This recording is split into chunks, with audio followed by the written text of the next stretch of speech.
My name is Jordan Hayes, and I've been working as a forest ranger for the past 5 years.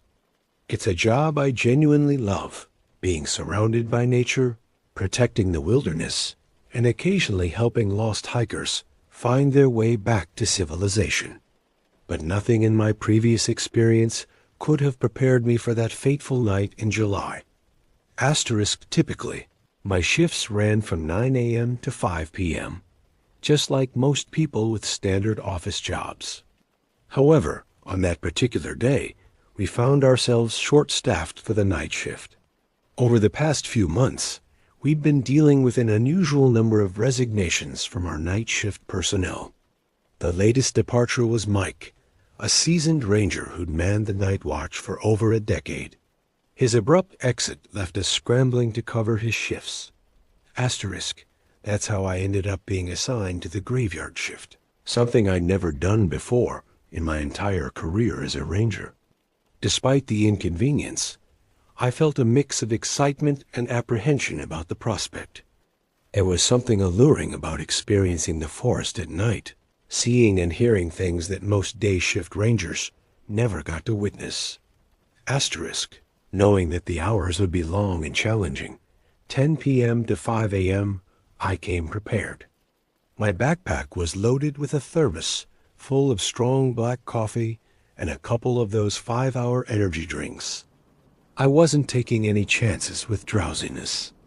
After all, staying alert was crucial when you're responsible for monitoring hundreds of acres of wilderness. As I drove up the winding road leading to my assigned watchtower, I couldn't help but notice how quickly darkness had fallen. By the time I parked my truck at the base of the tower, it was already pitch black. The July night air was unexpectedly chilly, carrying a hint of pine and damp earth. I zipped up my jacket and grabbed my gear, ready to ascend the tower that would be my home for the next 7 hours. The watchtower loomed above me, a solitary sentinel in the vast expanse of the forest. Its silhouette was barely visible against the star-studded sky, a testament to how remote this location truly was. As I began my climb up the metal staircase that spiraled around the tower's exterior, each step echoed in the quiet night, creating an eerie soundtrack to my ascent. Halfway up, I paused to catch my breath and survey my surroundings. The forest stretched out in every direction, a sea of darkness punctuated only by the occasional glimmer of starlight reflecting off a distant lake or stream. To my right, I could make out the outline of a small pond, its surface a mirror of black glass, broken only by the scattered lily pads that dotted its edges. Resuming my climb, I finally reached the top of the tower. The observation deck wrapped around a small, square room that would serve as my command center for the night. I fumbled with my keys, the metal clinking loudly in the stillness of the night, until I found the right one and let myself in. The interior of the watchtower was simple but functional. 3 of the 4 walls were mostly glass, offering an unobstructed view of the surrounding forest. The 4th wall, where the entrance was located, was solid and painted a dull green. A desk with various communication equipment occupied one corner, while a small kitchenette and a narrow cot took up the opposite side. I set my backpack down and immediately went to work, following the standard procedure for beginning a shift. First, I checked all the equipment: radios, emergency phone, weather instruments, and the high-powered binoculars. Everything seemed to be in working order. Next, I radioed into the main ranger station to confirm that I had arrived and was starting my shift. Watchtower 7 to base. This is Jordan checking in. I'm on site and beginning night watch. After a moment of static, a familiar voice crackled through the speaker. It was Ray, the senior ranger who had been with the service for over 2 decades. Copy that, Jordan. Glad you made it up there safely. Remember, it's your first night shift, so stay alert. Any questions before you settle in? Asterisk, I hesitated for a moment. There was something I'd been curious about, but I wasn't sure if now was the right time to ask. Curiosity got the better of me. Asterisk. Actually, Ray, there is one thing. I've been hearing rumors about why so many night shift rangers have been quitting lately. Do you know what's going on? Asterisk, there was a long pause, long enough that I thought we might have lost connection. When Ray's voice came back, it sounded different, tenser, perhaps even a bit nervous. Asterisk, listen, Jordan, I'm not one for gossip or scary stories. But since you're up there alone, I suppose you deserve to know. The rangers who quit, they all reported strange occurrences during their shifts. Unexplained noises, shadows moving where they shouldn't be, that sort of thing. Probably just their imaginations running wild in the dark. You know how it can get out there at night. Asterisk, I felt a chill run down my spine that had nothing to do with the cool night air. Anything specific I should watch out for? Asterisk, another pause. Just keep your eyes open. And if you see or hear anything unusual, anything at all, you radio in immediately. Understood? Asterisk, understood, I replied, trying to keep my voice steady. Asterisk, good. Have a quiet night, Jordan. Base out. Asterisk, as the radio fell silent, I found myself standing in the middle of the watchtower, suddenly very aware of how alone I was. The vastness of the dark forest seemed to press in on all sides, and the glass walls that had seemed so open and airy now felt terribly exposed. Asterisk, shaking off the feeling, I decided to do a visual check of the immediate area. I grabbed the binoculars and stepped out onto the small balcony that encircled the watchtower. The night air was crisp and filled with the sounds of the forest, the gentle rustle of leaves, the occasional hoot of an owl, the persistent chirping of crickets. Asterisk, I slowly scanned the tree line, looking for any signs of campfires or other human activity.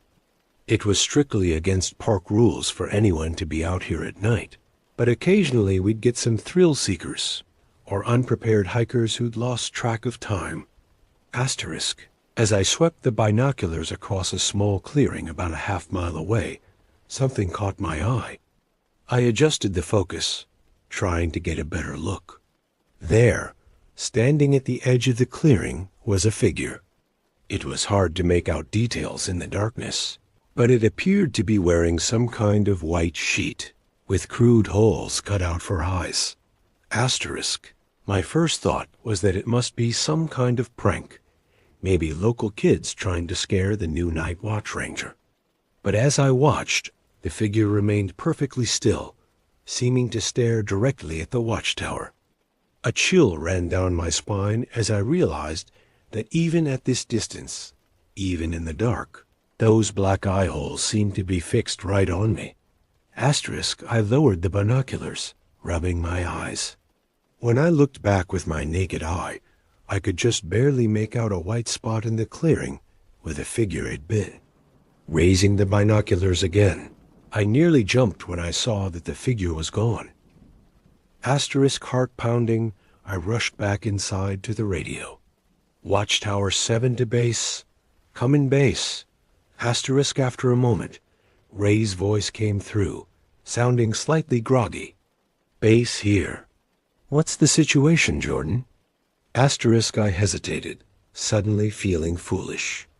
How could I explain what I'd seen without sounding like I was already falling victim to the night's tricks?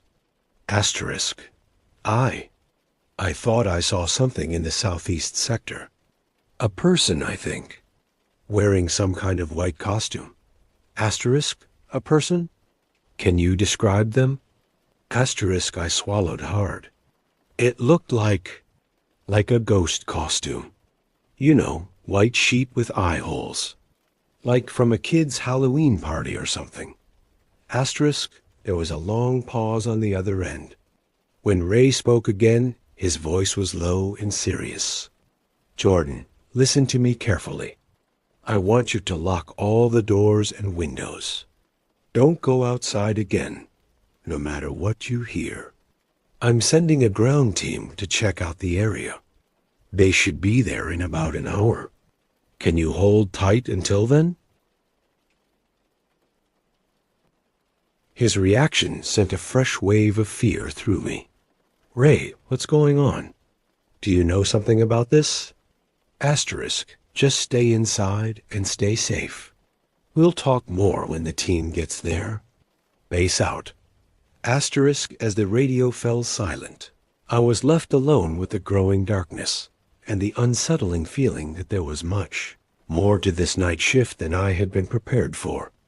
Outside, the forest seemed to have gone unnaturally quiet, as if holding its breath in anticipation of what was to come.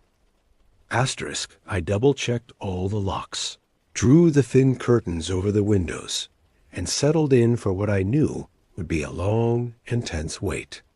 As the minutes ticked by, I couldn't shake the image of those empty black eyes staring up at me from the forest below. Somehow, I knew that this was just the beginning of a night that would change everything I thought I knew about these woods and the job I had come to love. The next hour crawled by with excruciating slowness. Every creak of the tower in the wind, every rustle from the forest below, sent my heart racing. I tried to distract myself by going through the routine tasks of the job, checking weather readings, scanning radio frequencies for any emergency broadcasts, updating the logbook. But my mind kept drifting back to that ghostly figure in the clearing.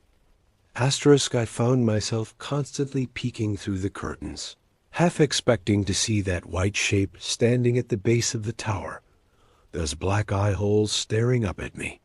But each time, I saw nothing but the dark silhouettes of trees against the night sky. As I waited for the ground team to arrive, I couldn't help but think about the stories Ray had mentioned, the other night shift rangers who had quit after experiencing strange occurrences. Had they seen the same thing I had? Or was there something even worse out there in the darkness? I tried to rationalize what I'd seen. Maybe it was just a camper who had gotten lost and was wearing a light-colored poncho or jacket. The eye holes could have been a trick of the shadows or my own imagination. But deep down, I knew that didn't feel right. There had been something unnatural about the way that figure stood so perfectly still, about how it seemed to disappear in an instant. Just as I was about to radio base again to check on the status of the ground team, I heard something that made my blood run cold. It was a sound I'd never heard before in all my years in these woods, a long, low moan that seemed to come from everywhere and nowhere at once. It started softly, almost at the edge of hearing, but quickly grew in volume until it filled the air around the tower. I rushed to the windows, pulling back the curtains to scan the area around the base of the tower. The moan continued, rising and falling like some terrible, discordant song. And then I saw it. At the edge of the small clearing where the tower stood, just where the trees began, there was movement. Something was emerging from the shadows, something tall and impossibly thin. As it stepped into the moonlight, I could see that it was vaguely human-shaped, but wrong in ways that sent shivers down my spine. Its limbs were too long, joints bending at unnatural angles. Its skin, where visible, was a sickly pale blue, almost glowing in the dim light. But it was the face that truly terrified me. A featureless white oval, smooth and blank except for two deep black holes where eyes should be. The creature, for I couldn't think of it as human, tilted its head back and let out another of those soul-chilling moans. Then, with a jerky, uneven gait, it began to move towards the tower. Panic gripped me. I scrambled for the radio, my hands shaking so badly I could barely hold it. Watchtower 7 to base. Emergency. There's something here. Something, I don't know what it is, but it's not human. I need help now. Asterisk static was my only answer. I tried again and again, desperately calling for help, but the radio remained stubbornly silent. Outside, I could hear the slow, dragging footsteps of the creature as it approached the base of the tower. Asterisk. In that moment, I had to make a decision. I could stay in the tower and hope that whatever was out there couldn't get in, or I could try to make a run for it, to get to my truck and drive to safety. Neither option seemed particularly good, but the thought of being trapped in this small room with that thing trying to get in was unbearable. Asterisk, I grabbed my backpack, shoving in a flashlight, my water bottle, and anything else I thought might be useful. As I did, my hand brushed against something cold and metallic, the flare gun kept in the tower for emergencies. I hesitated for a moment, then grabbed it and shoved it into my pocket. I had no idea if it would be effective against whatever was out there, but it was better than nothing. Asterisk, taking a deep breath, I cracked open the door and peered down the stairs. The creature was about halfway up, its jerky movements carrying it inexorably towards me. I waited until it had turned the corner, momentarily out of sight, then made my move. Asterisk, I burst out of the door and raced down the stairs, taking them two at a time, my footsteps clanging loudly on the metal. I could hear the creature let out another moan, this one sounding almost surprised, and then the sound of its own movements quickened. Asterisk, my feet hit the ground, and I sprinted for my truck, fumbling for my keys as I ran. Behind me, I could hear the creature descending the tower with inhuman speed. Just as I reached the truck, I heard a thud as it landed on the ground behind me. Asterisk, I yanked open the door and threw myself inside, slamming it shut and jamming the key into the ignition. As the engine roared to life, I looked up and felt my heart stop. The creature was right there, its blank face pressed against the driver's side window, those black holes seeming to stare right through me. Got Asterisk with a yell of terror. I threw the truck into reverse and slammed on the gas. The tires squealed as I backed away, the creature's elongated fingers scraping against the glass. I shifted into drive and peeled out, the headlights illuminating the forest path ahead of me.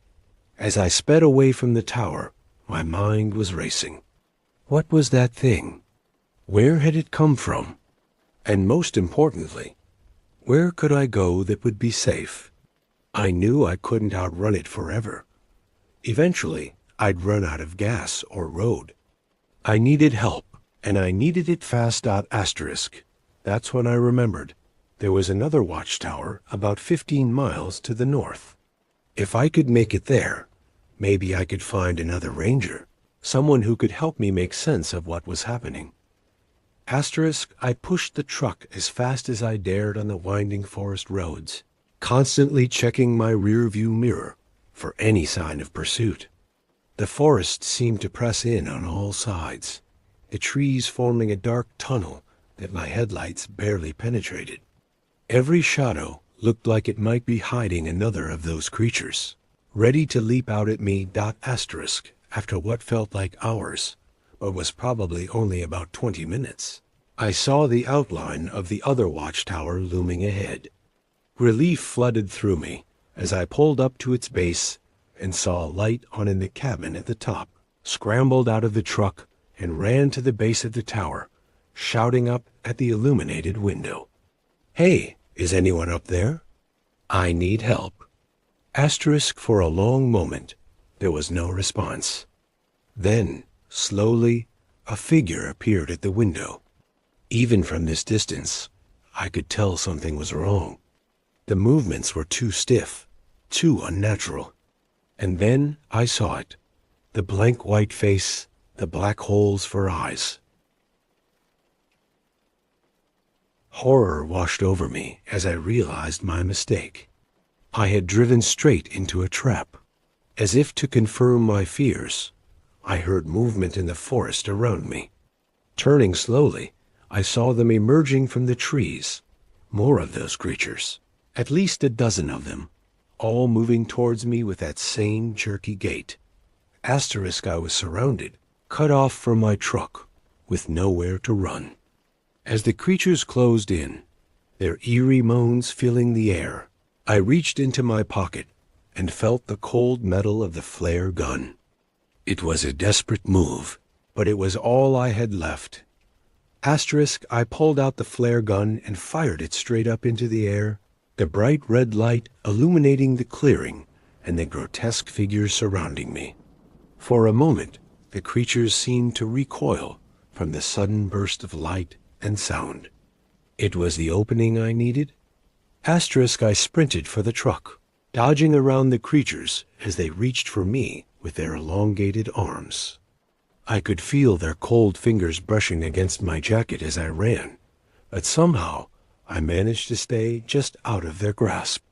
I reached the truck, yanked open the door, and threw myself inside, slamming it shut just as one of the creatures lunged for me. Asterisk, with shaking hands, I started the engine and floored it, not caring about the rough terrain. The truck bounced and jolted as I sped away from the tower, the headlights cutting through the darkness and illuminating fleeting glimpses of white, elongated figures darting between the trees. Asterisk, my mind was racing, trying to make sense of what was happening. These creatures, whatever they were, had taken over at least 2 watchtowers. How many more were compromised? Was there anywhere safe left in this forest? Asterisk, as I drove, I tried the radio again, desperately calling out for help. This is Ranger Jordan Hayes. Does anyone copy? There's some kind of invasion happening in the forest. The watchtowers are compromised. I need immediate assistance. Asterisk, nothing but static answered me. Either the radios were being jammed, or there was no one left to hear my calls. The thought sent a chill down my spine. Asterisk, I knew I couldn't keep driving aimlessly through the forest. I needed a plan, somewhere to go. Then I remembered, about 30 miles to the east, there was an old fire lookout tower that had been decommissioned years ago. It was isolated and hard to reach, which meant it might have been overlooked by whatever was happening here. Asterisk, decision made. I turned the truck east, pushing it as fast as I dared on the narrow, winding forest roads. Every shadow seemed to hide a potential threat, and more than once I caught glimpses of pale figures moving through the trees parallel to the road, keeping pace with my truck with unnatural speed. Asterisk, after what felt like hours, but was probably only about 45 minutes, I finally saw the old fire lookout tower looming ahead. It was a skeletal structure of rusted metal, long abandoned, but still standing tall against the night sky. Asterisk, I parked the truck at the base of the tower and grabbed my backpack, making sure the flare gun was still secure in my pocket. The climb up the tower was nerve-wracking. The old metal creaked and groaned with each step, and I kept expecting to see one of those creatures waiting for me around each turn of the spiral staircase. Asterisk, but I made it to the top without incident. The small room at the top of the tower was dusty and filled with cobwebs, but it was blessedly empty of any supernatural threats. I barricaded the door as best I could with the old rusted furniture, then settled in to try and make sense of my situation. Asterisk, as the adrenaline began to wear off, exhaustion hit me like a tidal wave. I knew I needed to stay awake, to keep watch, but my eyelids felt like lead. Despite my best efforts, I found myself drifting off, the events of the night swirling through my mind in a confused jumble. Asterisk, I woke with a start, unsure how long I'd been asleep. The room was filled with the pale light of dawn, and for a moment I allowed myself to hope that the horrors of the night had just been a vivid nightmare. Asterisk, but as I approached the windows, That hope was quickly shattered. The clearing around the base of the tower was filled with those creatures, standing perfectly still, their blank faces all turned up towards me. They made no move to climb the tower, but their presence was a clear message. I was trapped. Asterisk, as I stared down at the nightmarish scene, a flicker of movement caught my eye. Someone was approaching the tower, moving through the crowd of creatures. Unlike the jerky, unnatural movements of the entities, this figure moved with purpose and grace. Asterisk, as it reached the base of the tower, it looked up, and I felt my breath catch in my throat. It was a woman, her skin a deep, murky blue, her long black hair floating around her as if she were underwater. Her eyes, when they met mine, were completely white, devoid of pupils or irises. Asterisk, she raised a hand, beckoning to me. When she spoke, her voice seemed to bypass my ears entirely, resonating directly in my mind. Asterisk, come down, Jordan Hayes. It's time for you to understand. Asterisk, I stood frozen, torn between fear and an inexplicable urge to obey. As the sun rose higher, casting long shadows across the forest, I knew that whatever happened next would change everything.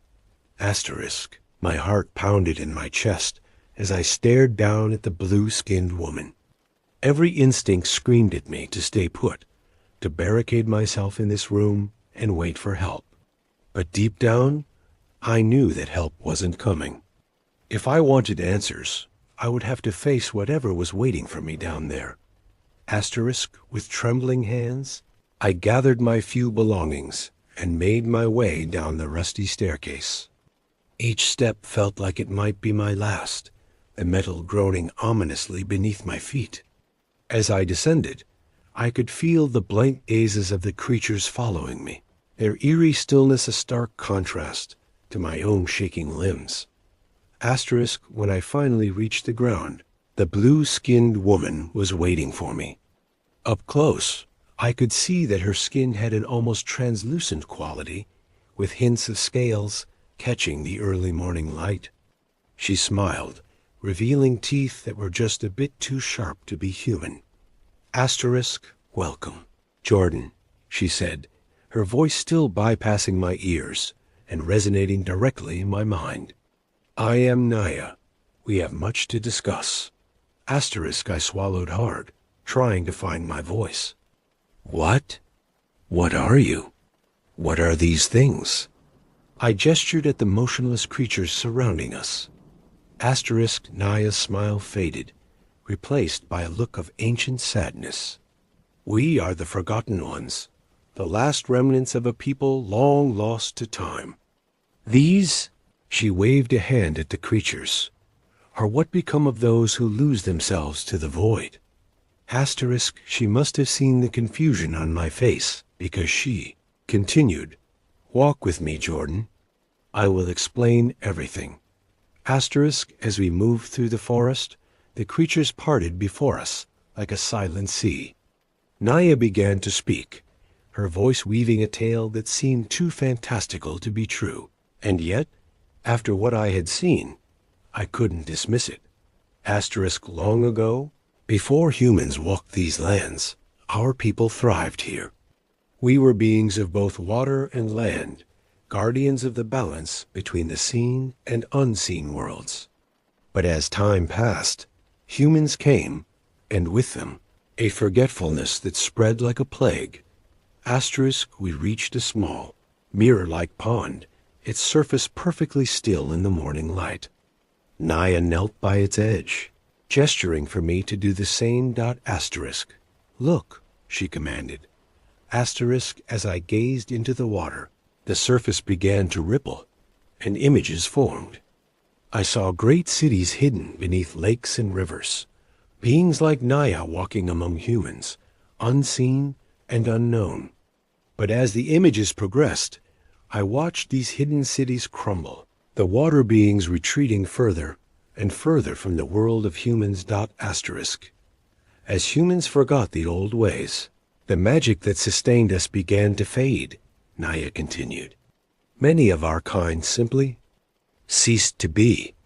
Others, driven mad by the loss of their power and purpose, became the creatures you saw, trapped between worlds, neither fully here nor gone. Asterisk, the images in the pond shifted, showing the white, eyeless figures emerging from lakes and streams, wandering the forests. But some of us survived, Naya said, her voice tinged with determination.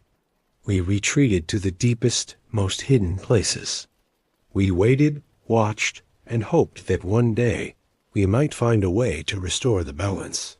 Asterisk, the visions in the pond faded, leaving me staring at my own reflection, and Naya's beside it. Asterisk, so why now? I asked, my voice hoarse. Why reveal yourselves after all this time? Asterisk, Naya stood, helping me to my feet. Because the world is changing, Jordan. The old magics are stirring once more. We've seen it in the way the forests whisper, in the patterns of the stars. And we've seen it in you. Asterisk, I blinked in surprise. Me? What do you mean? Asterisk, you saw us, Jordan. You truly saw us. Do you know how rare that is? Most humans look right through us, their minds unable or unwilling to perceive what doesn't fit their understanding of the world. But you have the gift of true sight. Asterisk, my mind reeled, trying to process everything I was being told. So what does this mean? What do you want from me? Asterisk, Naya's white eyes seemed to peer into my very soul. We need your help, Jordan. The balance must be restored, or both our worlds will suffer.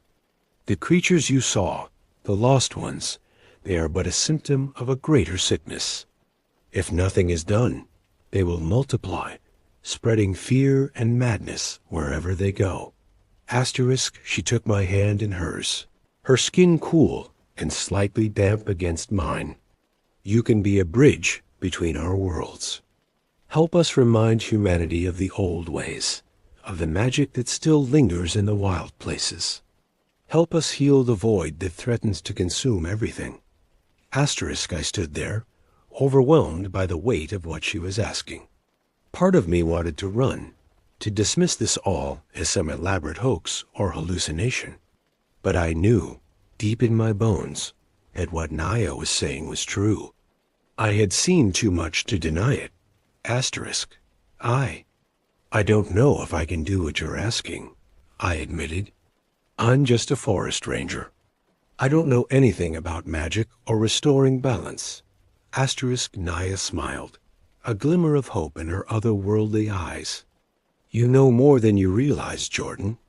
Your connection to these forests, your ability to see us, these are not accidents.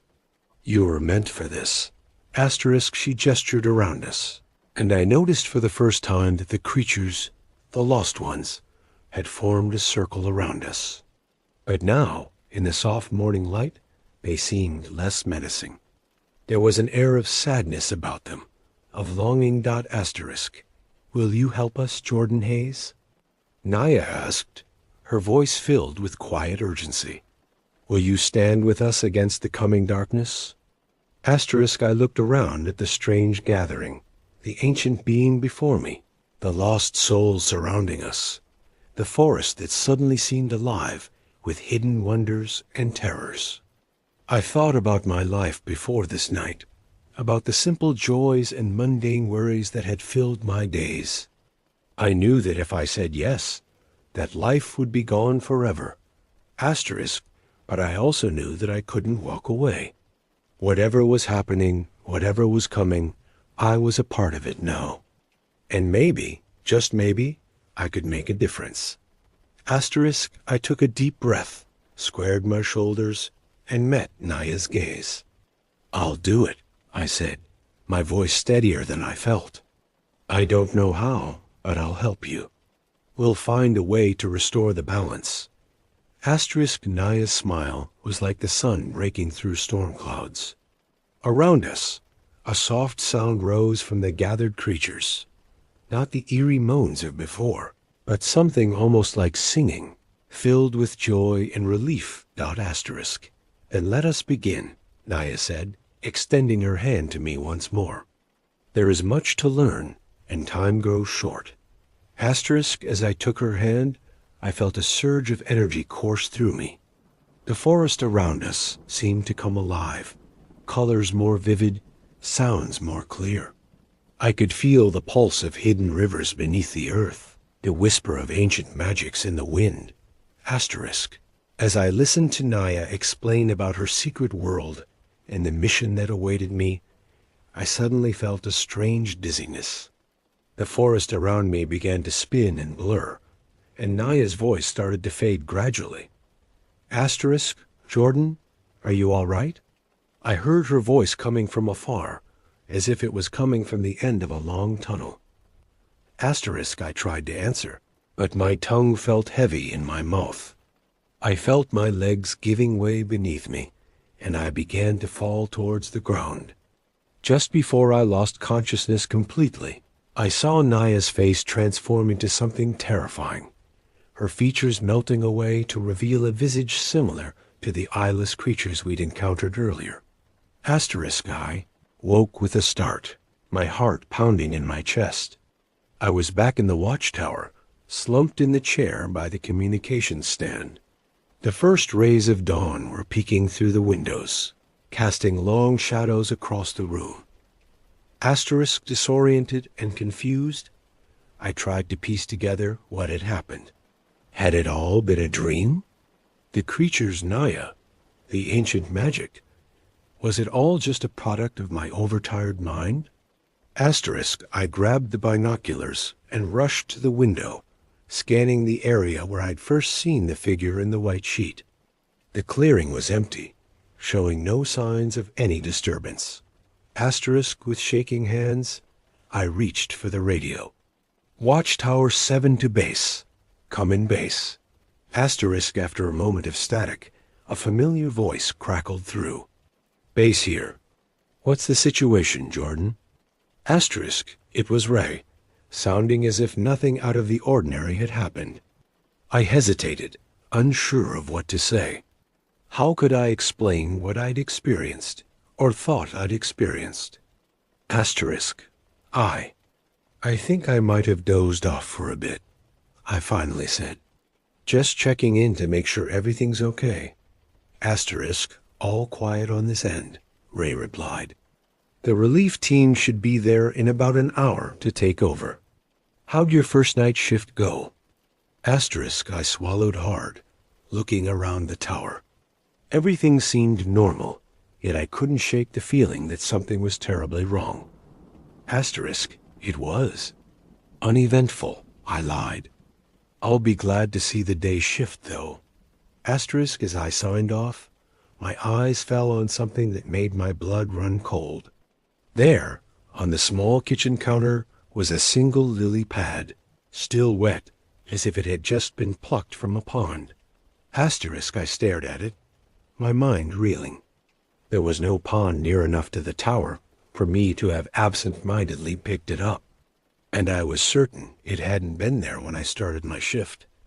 Asterisk. As the sun rose higher, casting long shadows across the forest, I knew that whatever had happened during the night, dream, hallucination, or terrifying reality, was far from over. The day shift would arrive soon, but I had a sinking feeling that no amount of daylight could dispel the darkness that had taken root in these woods. Asterisk. I picked up the lily pad with trembling fingers, half expecting it to dissolve like a dream. But it remained solid and real, a tangible reminder that some mysteries are better left unsolved, and that sometimes the line between reality and nightmare is far more blurred than we'd like to believe. Asterisk. As I heard the distant sound of a vehicle approaching, presumably the day shift arriving, I made a decision. I slipped the lily pad into my pocket. Whatever was happening in these woods, whatever I had experienced or imagined, I knew one thing for certain. I would be back for the next night shift, ready to face whatever mysteries the darkness held. Asterisk, after all, in a world where the impossible seems possible, where ancient magics and forgotten beings might lurk in the shadows, someone needs to stand watch. And for better or worse, that someone was me.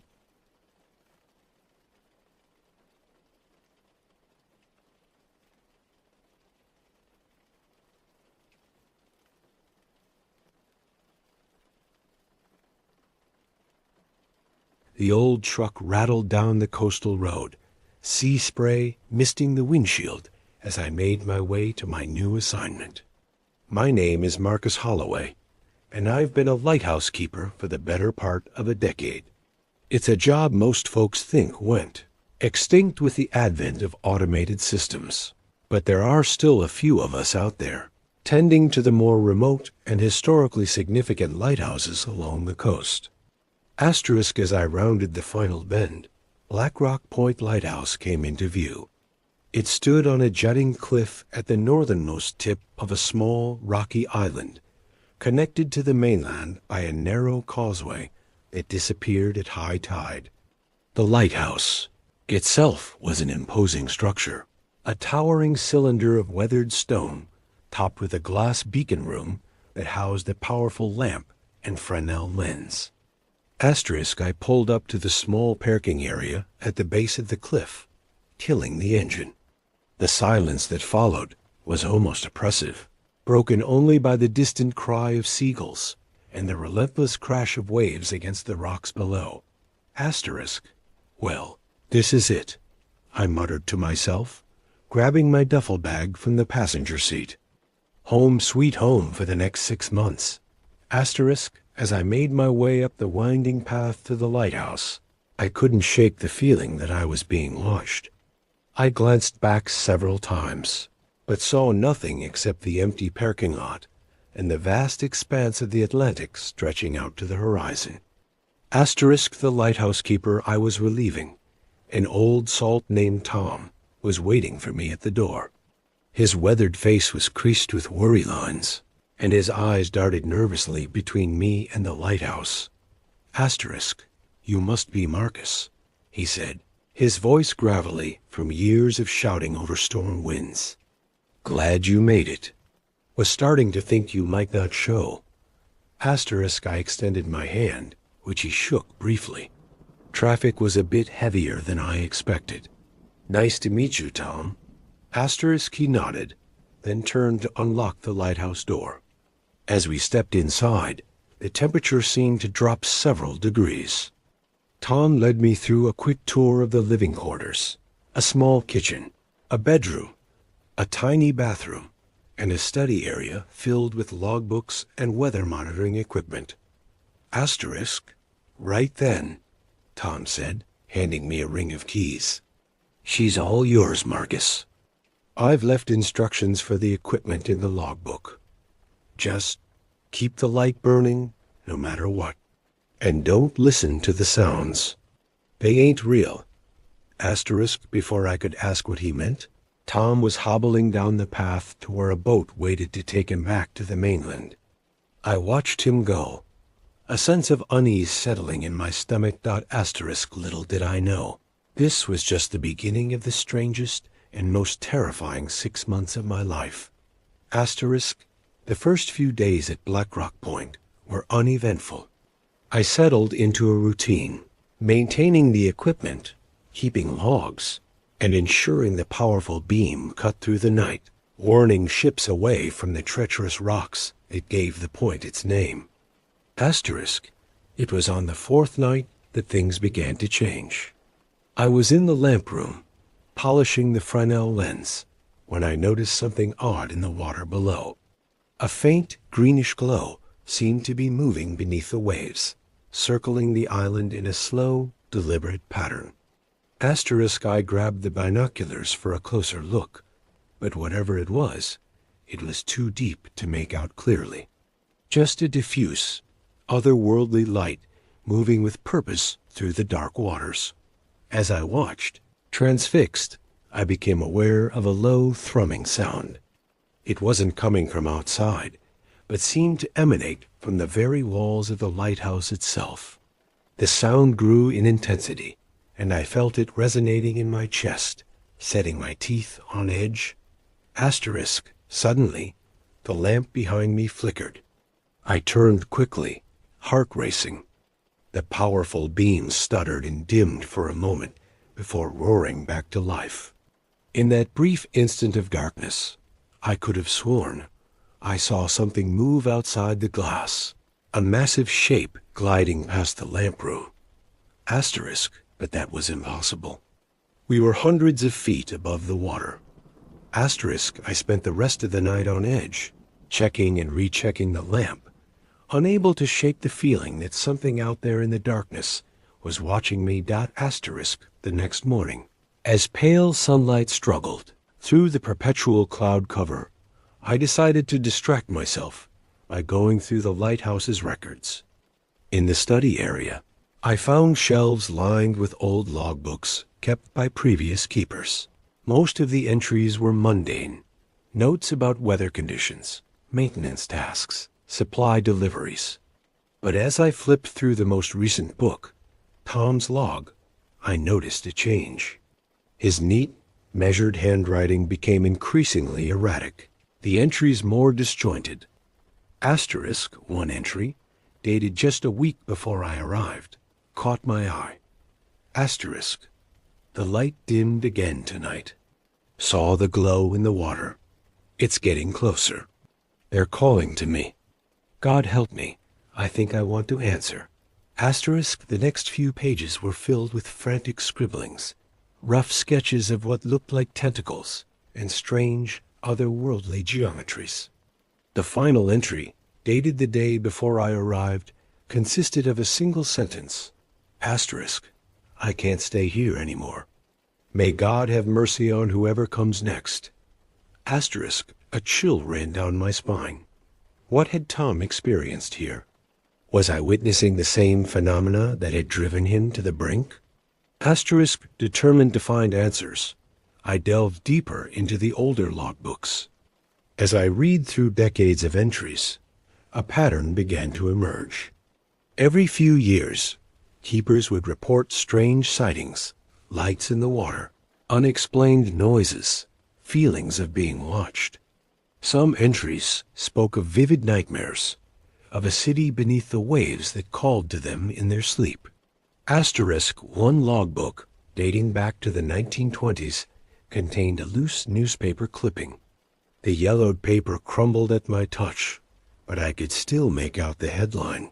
Fishing vessel lost off Black Rock Point. Sole survivor raves about city of the deep.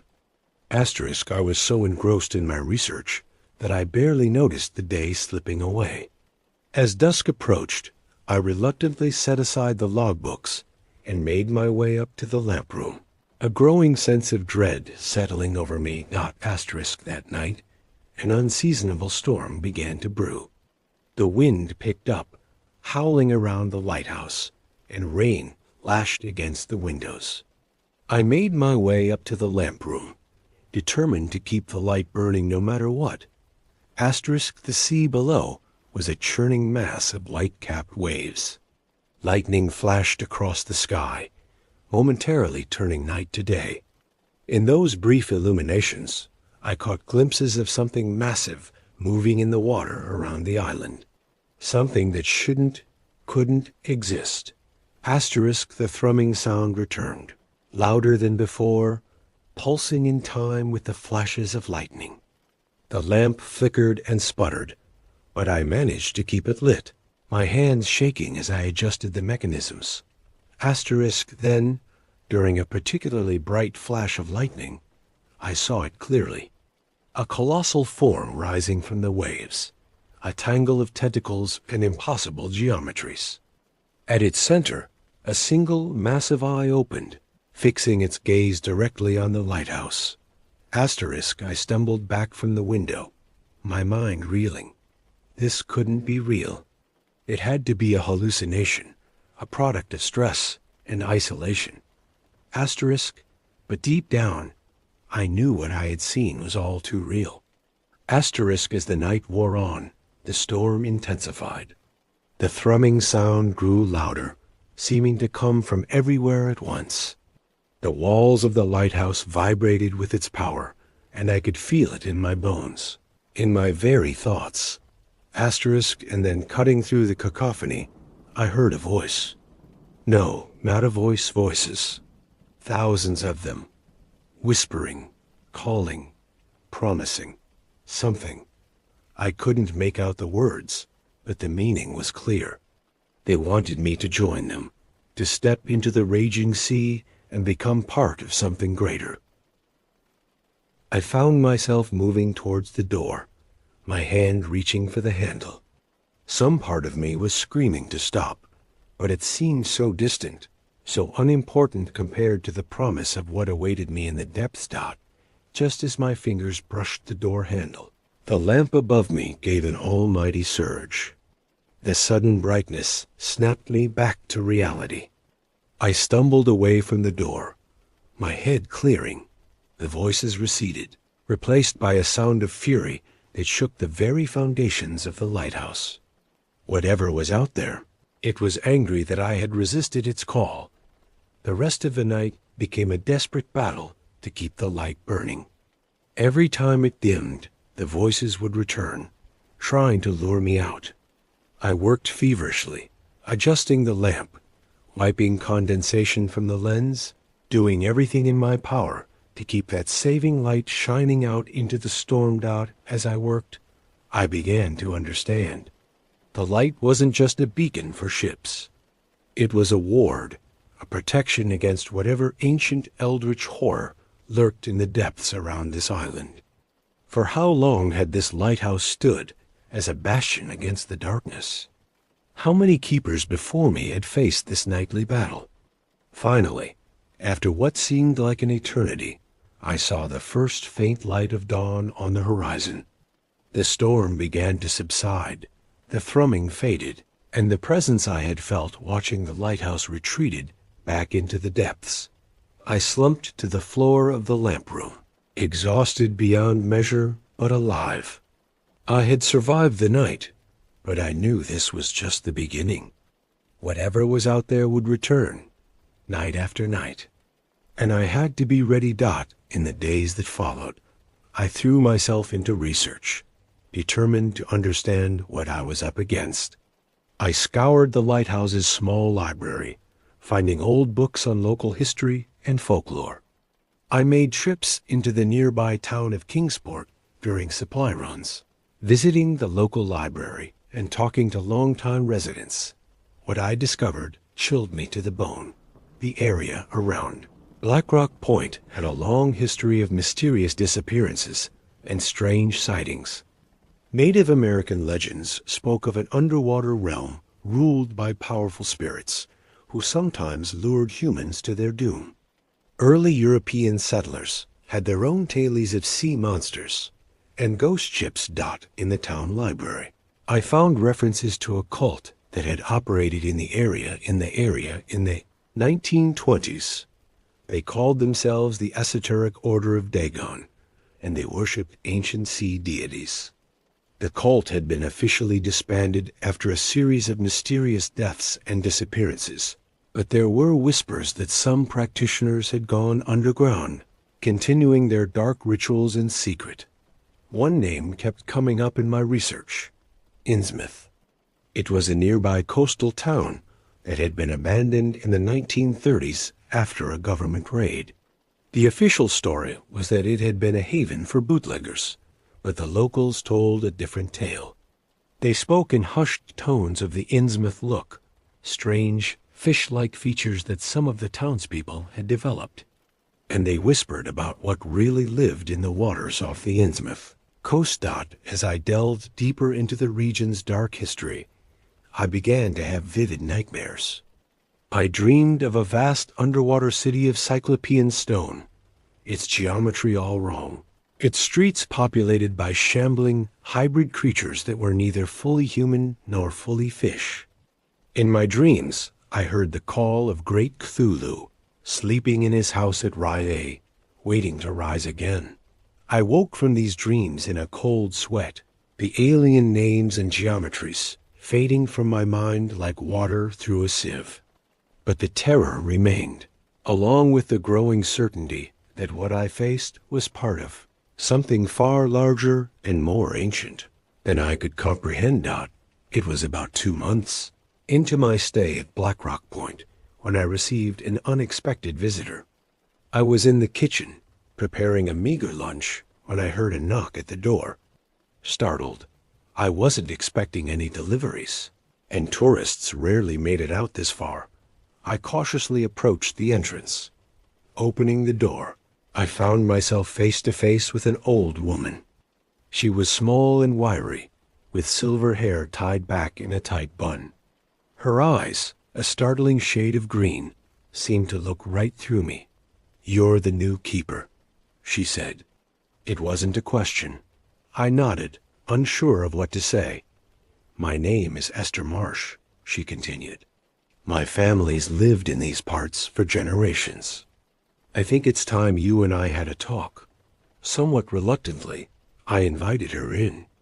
As Esther settled herself at the small kitchen table, I couldn't help but notice a slight oddness to her movements, a faint sheen to her skin that didn't seem quite human. "You've seen them, haven't you?" Esther asked, her green eyes boring into mine. "The lights in the water, the shapes in the storm." I felt the blood drain from my face. "How did you?" She waved a hand dismissively. "We all see them, sooner or later. Those of us who live by the sea, who have its salt in our blood. But you're different. You're a keeper of the light. That makes you a threat to them."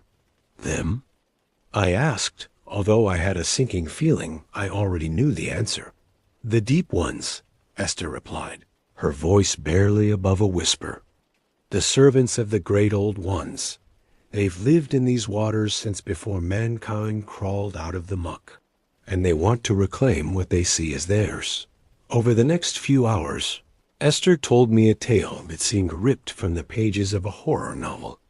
She spoke of ancient pacts between humans and the deep ones, of hybrid offspring and sunken cities. She told me of Innsmouth, and how her own grandmother had fled the town just before the government raid. "The lighthouse is important," she said. "More important than you know. It's not just the light that keeps them at bay. It's the belief the human will behind it. That's why they need a human keeper. An automated light wouldn't have the same power." As Esther talked, pieces began to fall into place. The strange sightings, the lure of the deep, the importance of keeping the light burning, it all made a twisted kind of sense. "Why are you telling me all this?" I asked when she finally fell silent. Esther's eyes seemed to cloud over for a moment. When she spoke, her voice had a strange, echoing quality to it.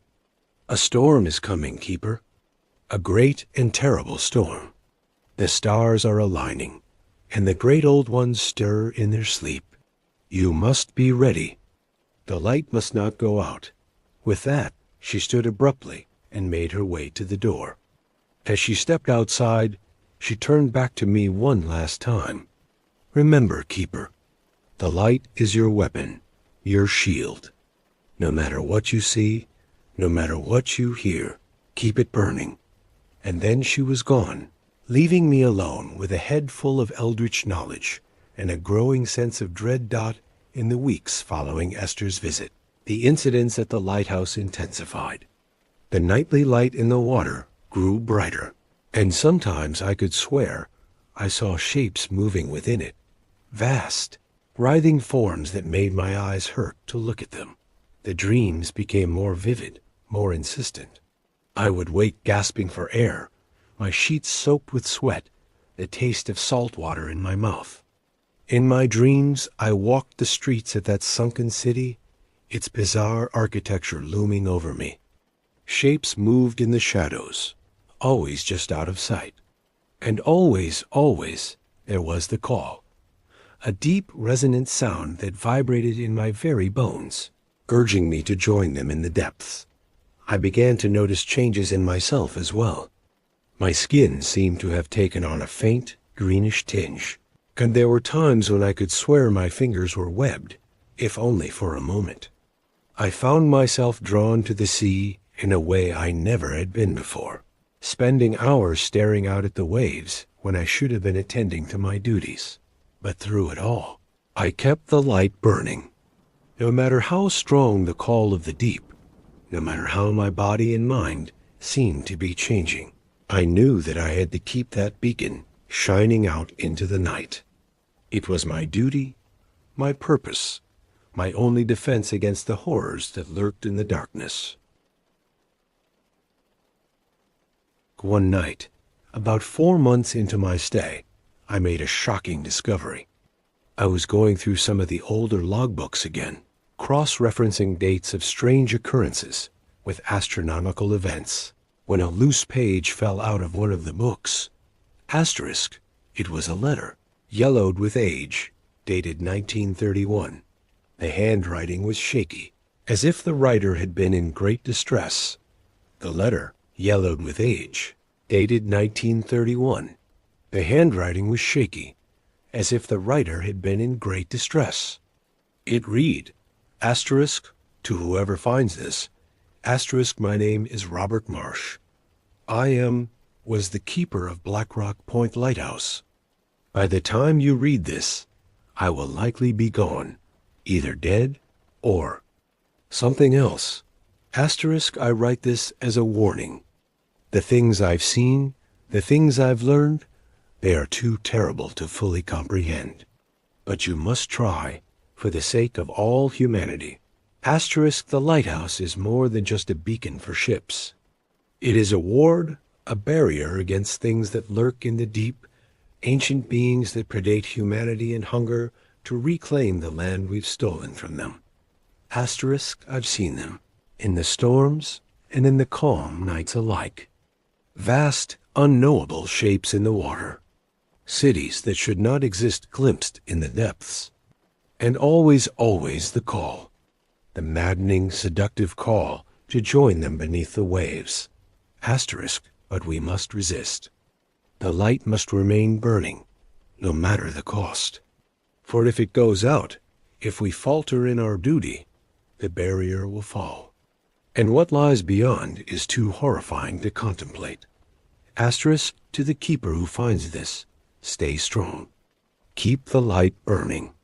And may God have mercy on your soul. Asterisk, Robert Marsh. Asterisk, my hands shook as I set down the letter. Robert Marsh. Could he be related to Esther? The implications were staggering. This wasn't just a local phenomenon, but something that had been going on for generations. Asterisk, as my 6-month stint at Black Rock Point neared its end, the occurrences grew more frequent and more intense. The nightly glow in the water was now a constant, pulsing light that seemed to be slowly rising, as if the very seabed was illuminated and creeping upward. Asterisk, the dreams were now so vivid that I could hardly tell when I was awake or asleep. I would find myself standing at the edge of the cliff, with no memory of how I got there, the call of the deep ringing in my ears. Asterisk, and then came the night of the storm. Asterisk, it hit suddenly, a tempest of impossible strength. The wind howled with a voice that seemed almost human. Rain lashed against the lighthouse with the force of bullets, and the sea churned and boiled as if it was trying to swallow the very land. Asterisk, I raced to the lamp room, knowing that tonight, more than ever, the light had to keep burning. As I reached the top of the stairs, I froze in horror. Asterisk, the glass of the lamp room had shattered, and water was pouring in, not rain, but seawater, impossibly high, as if the ocean itself had risen to engulf the lighthouse. And in that water, I saw them. Asterisk shapes moved in the flood, humanoid, but wrong. Scales glinted in the flashes of lightning, webbed hands clawed at the floor, and eyes, bulbous, unblinking eyes, stared at me with a hunger that was all too human. Asterisk, the deep ones had come. Asterisk, in that moment, as the water rose around my feet and the deep ones slithered closer, I understood what I had to do. With a strength born of desperation, I fought my way to the lamp. Water tried to drag me down. Scaled hands clutched at my legs, but I kept going. I reached the lamp just as the largest of the deep ones, a monstrous hybrid thing that might once have been human, lunged for me. My hands found the switch, and I poured every ounce of my will into one thought: light. The lamp flared to life with a brightness I had never seen before. It was more than light. It was hope. It was defiance against the darkness. It was humanity's stand against the horrors of the unknown. The deep ones shrieked, a sound that pierced my very soul. They writhed in agony, their forms seeming to melt in the purifying light. The water receded, pulling back down the stairs and out the shattered windows, taking the creatures with it. As quickly as it had begun, the storm was over. I stood alone in the lamp room, soaked to the bone, the light still blazing out into the night. In the distance, I heard a horn, the supply boat arriving to bring my replacement and take me back to the mainland. For a moment, I was tempted to go, to leave this all behind me. But I knew I couldn't. I was the keeper of Black Rock Point Lighthouse. I was the guardian against the darkness, and I would keep the light burning, no matter the cost. As the boat docked below, I made my decision. I would stay. I would warn the new keeper, just as Robert Marsh had warned me. And I would stand my watch, night after night, year after year, for as long as it took. For I am the keeper of Black Rock Point Lighthouse, the last line of defense against the darkness that waits beneath the waves. And I will not falter.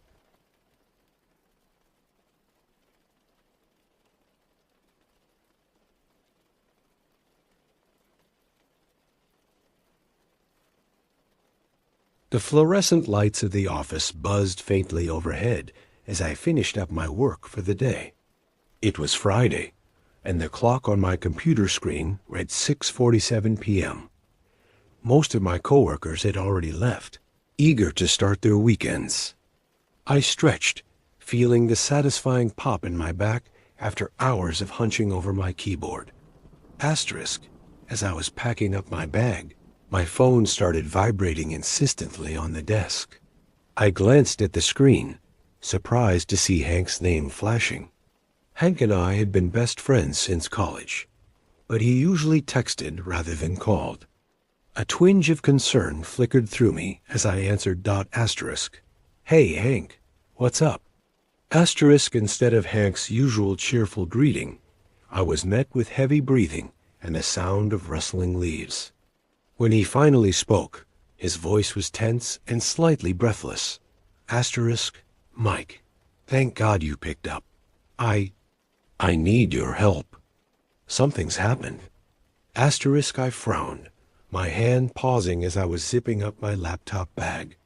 Are you okay? Where are you? I'm at Buckner Forest Preserve, Hank replied, his words tumbling out in a rush. I came out for a hike after work to clear my head, you know. But I found something. Something really messed up. I called the police, but they think I'm pulling some sick prank. They won't listen. My stomach tightened at the panic in his voice. Hank wasn't the type to get worked up over nothing. Slow down, I said, trying to keep my own voice calm. What did you find?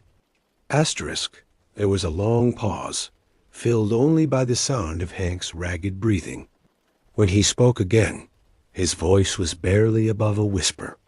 A body, Mike. I found a body. And it's... Jesus, it's not like anything I've ever seen before.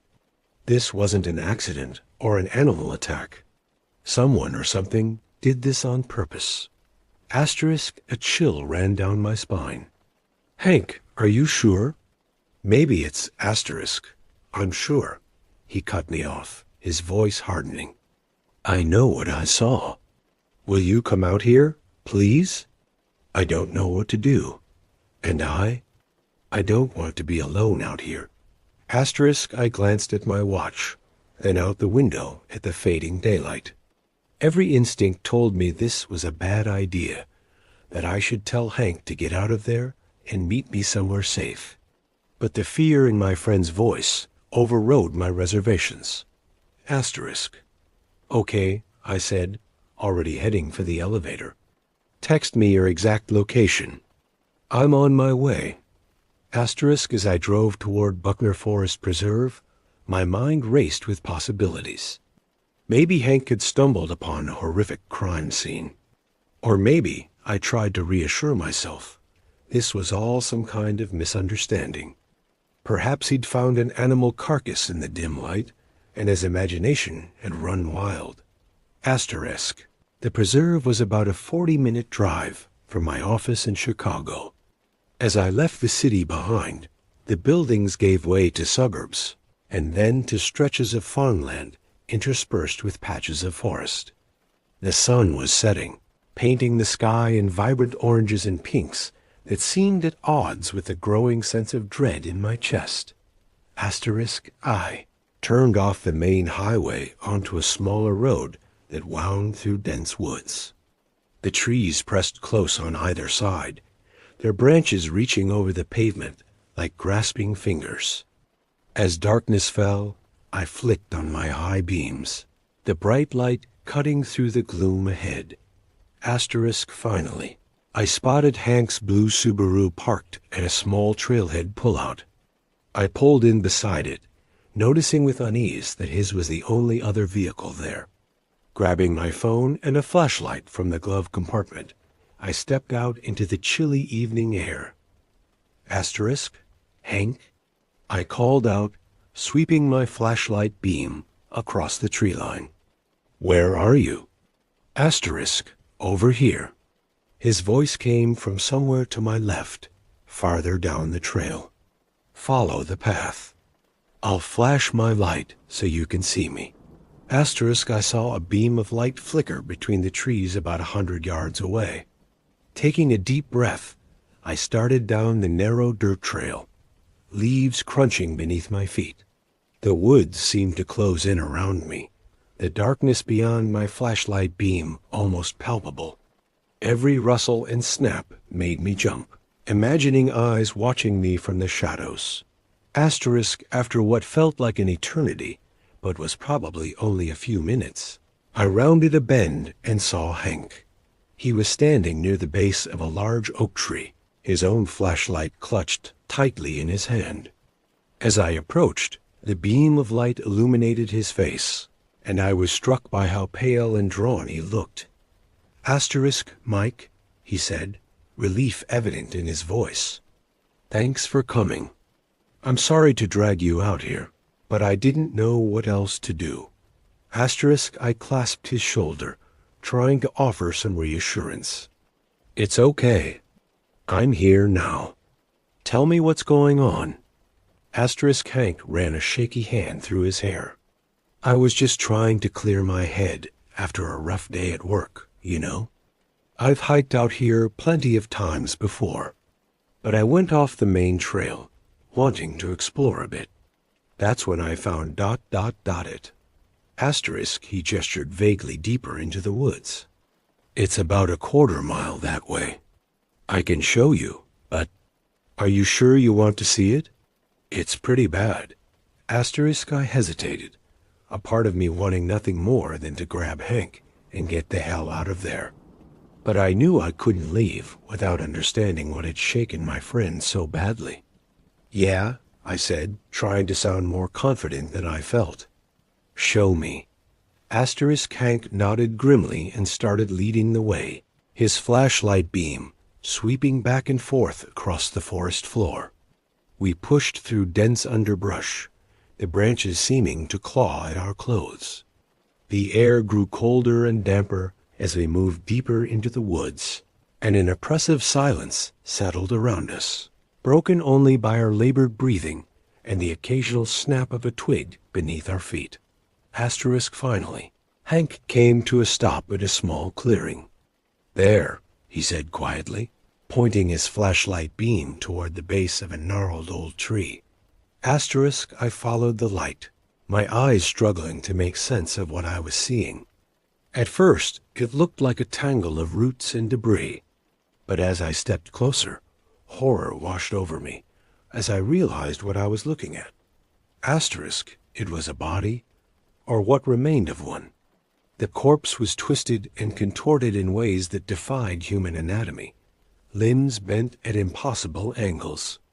But that wasn't the worst of it.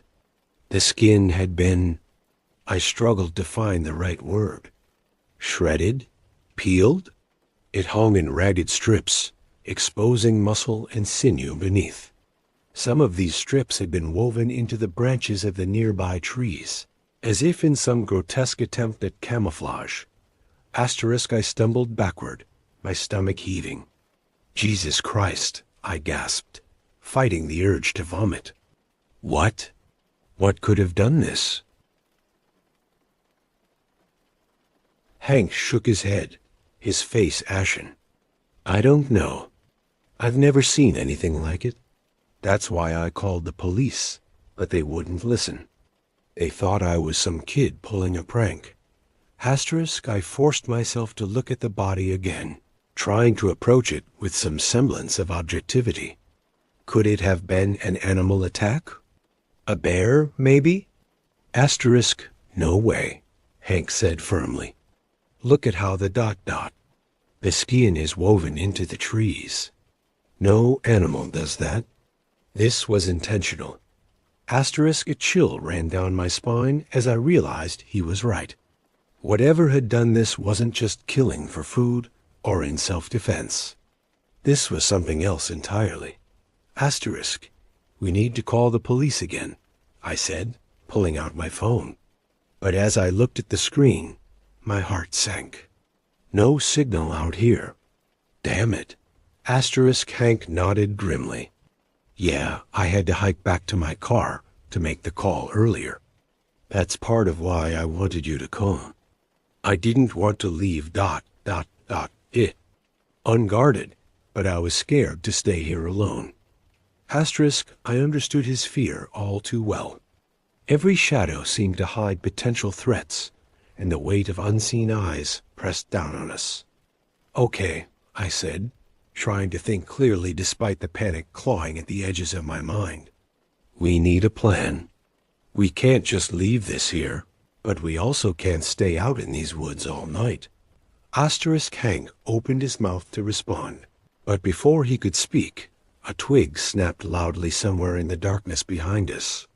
We both whirled around, our flashlights cutting through the gloom, but revealing nothing but trees and shadows. Asterisk, did you hear that? Hank whispered, his voice tight with fear. Asterisk, I nodded, my heart pounding in my chest. Yeah, it was probably just an animal, right? A deer or something? Asterisk, but even as I said it, I knew I was trying to convince myself as much as Hank. The forest suddenly seemed alive with menace, every rustle of leaves and creak of branches a potential threat. Asterisk, we should get out of here, Hank said, already backing away from the grotesque scene. Come back in the morning with the police. Asterisk, I was about to agree when something caught my eye. A flash of movement at the edge of my flashlight beam. I swung the light back, illuminating a patch of forest floor about 20 feet away. Asterisk, wait, I said, grabbing Hank's arm. Look at this. Asterisk, in the soft earth, clearly visible in the harsh glare of our flashlights, was a footprint. But it wasn't like any animal track I'd ever seen. It was massive, easily twice the size of my own foot, with long, cruel-looking claw marks extending from each toe. Asterisk, Hank's breath caught in his throat. What the hell made that? Asterisk, before I could answer, a low, rumbling growl echoed through the trees. It was unlike anything I'd ever heard before. Not quite animal, not quite human, but filled with a primal, predatory malice that sent ice through my veins. Asterisk. Run, I whispered, my voice barely audible. Then, as the growl intensified, I shouted, Run! Asterisk, we took off through the woods, all thoughts of caution forgotten in our blind panic. Branches whipped at our faces, and roots threatened to trip us with every step, but we pushed on, driven by pure adrenaline and fear. Asterisk behind us, I could hear something crashing through the underbrush. Whatever it was big, and it was fast. The sound of splintering wood and tearing foliage grew closer with each passing second. Asterisk, this way. Hank yelled, veering off to the right. I followed without question, my lungs burning as I gasped for air. Asterisk, we burst out of the tree line into a small clearing. In the center stood an old, dilapidated cabin, its windows dark and empty. Without a word, we both made for it, praying it would offer some kind of shelter. Asterisk. Hank reached the door first, yanking on the handle. For a heart-stopping moment, it refused to budge. Then, with a groan of protesting wood, it swung open. We tumbled inside, slamming the door shut behind us. Asterisk. Help me barricade it, I gasped, already shoving an old, dusty couch against the door. Hank joined me, and together we piled whatever furniture we could find against the entrance. Asterisk, as we worked, the growling outside grew louder. Something heavy slammed against the side of the cabin, making the whole structure shudder.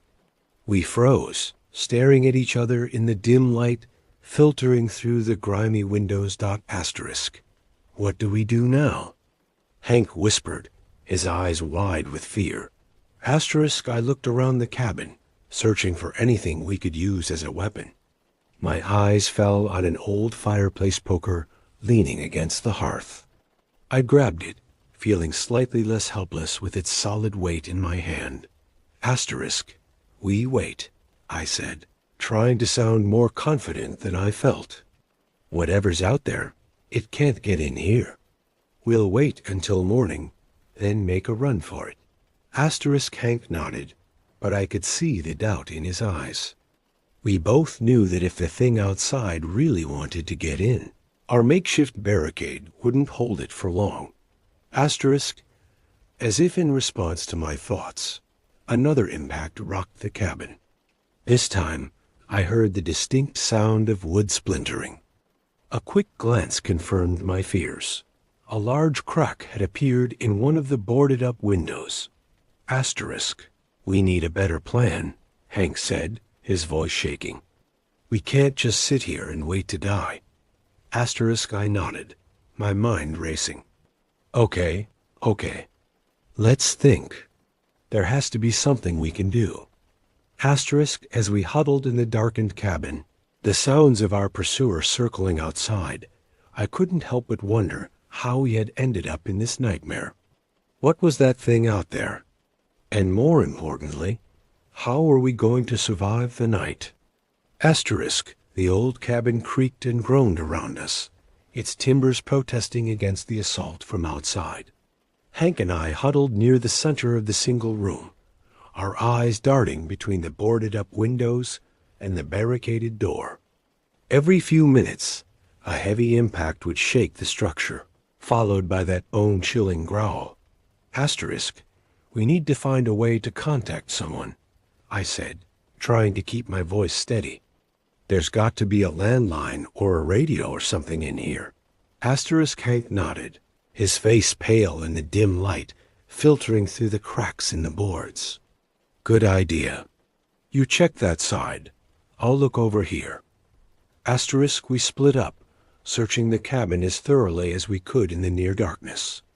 I rummaged through drawers and cupboards, finding nothing but dust, cobwebs, and the occasional scurrying mouse. The cabin seemed to have been abandoned for years, its contents long since looted or decayed. Asterisk. Anything? I called out to Hank. Asterisk. Nothing useful, he replied, frustration evident in his voice. Wait, hold on. I think I found something. Asterisk, I made my way over to where Hank was crouched near an old desk. He held up a battered leather-bound book, its pages yellowed with age. Asterisk, a journal? I asked, peering over his shoulder. Asterisk, Hank nodded, carefully opening the fragile book. Yeah, looks like it. Maybe it can tell us something about this place, or what's out there. As Hank flipped through the pages, I kept an ear out for any changes in the sounds outside. The creature seemed to have settled into a pattern of circling the cabin, occasionally testing the walls for weakness. I tried not to think about how long our shelter would hold. Asterisk. Listen to this, Hank said suddenly, his finger tracing a line of faded text. It's dated about 30 years ago. The sightings are becoming more frequent.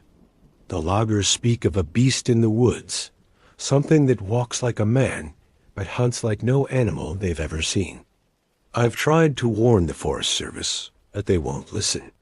They think it's just superstition, or maybe a bear that's lost its fear of humans. But I know better. I've seen it? Asterisk, a chill ran down my spine. Keep reading, I urged. Asterisk, Hank turned the page, his brow furrowed in concentration. There's more. I finally got a clear look at the creature last night.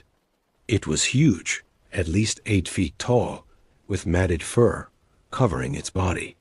But its face, God help me, its face was almost human.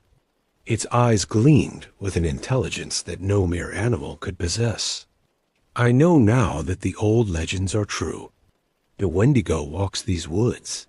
Asterisk, Wendigo? I repeated, the unfamiliar word feeling strange on my tongue. What the hell is that? Asterisk, before Hank could answer, a deafening crash echoed through the cabin.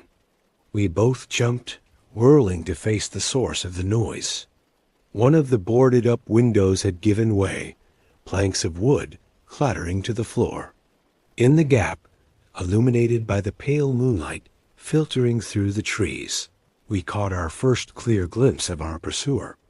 Asterisk, it was, as the journal had described, massive. Its body was a nightmarish fusion of human and animal features, with a long asterisk-aided limbs covered in matted, dark fur. Its face was a twisted parody of human features, with sunken eyes that glowed with an eerie, yellowish light. But what struck me most were its hands, not paws, but hands, ending in wickedly curved claws that looked capable of tearing through flesh and bone with ease. Asterisk, for a moment, we all froze, Hank and I paralyzed with fear, the creature seemingly surprised by its sudden intrusion. Then, with a roar that shook dust from the rafters, it began to force its way through the opening. Asterisk, the back door. I yelled, grabbing Hank's arm and yanking him towards the rear of the cabin. We had cleared a path earlier during our search, and now we sprinted for our lives, the sound of splintering wood and inhuman snarls close behind us. Asterisk, we burst out into the cool night air, the forest looming dark and forbidding before us. There was no time to think, no time to plan. We simply ran, crashing through underbrush and leaping over fallen logs, driven by pure animal instinct to escape. Asterisk, I could hear the creature pursuing us, its heavy footfalls and occasional roars spurring us to even greater speed. My lungs burned, and my legs felt like lead, but I didn't dare slow down. Beside me, Hank was gasping for air, his face a mask of terror in the intermittent moonlight that filtered through the canopy. Asterisk, we broke through a thicket into a small clearing, and I skidded to a halt. Ahead of us, the ground dropped away sharply, a cliff face impossible to climb down in the dark. Asterisk, this way. Hank yelled, veering to the left along the cliff's edge. I followed, my mind racing. We couldn't keep running forever. We needed a plan, a way to lose our pursuer or fight back. Asterisk as if in answer to my desperate thoughts, I spotted a dark opening in the cliff face ahead. A cave. There. I shouted to Hank, pointing. Without hesitation, we made for the cave entrance. Asterisk, we ducked inside, just as the creature burst into the clearing behind us. The cave was pitch black, and we pressed ourselves against the cool stone walls, trying to quiet our labored breathing. Outside, we could hear the Wendigo sniffing the air, its growls echoing off the cliff face. Asterisk, what do we do now? Hank whispered, his voice barely audible. Asterisk, I fumbled in my pocket, relieved to find my phone still there.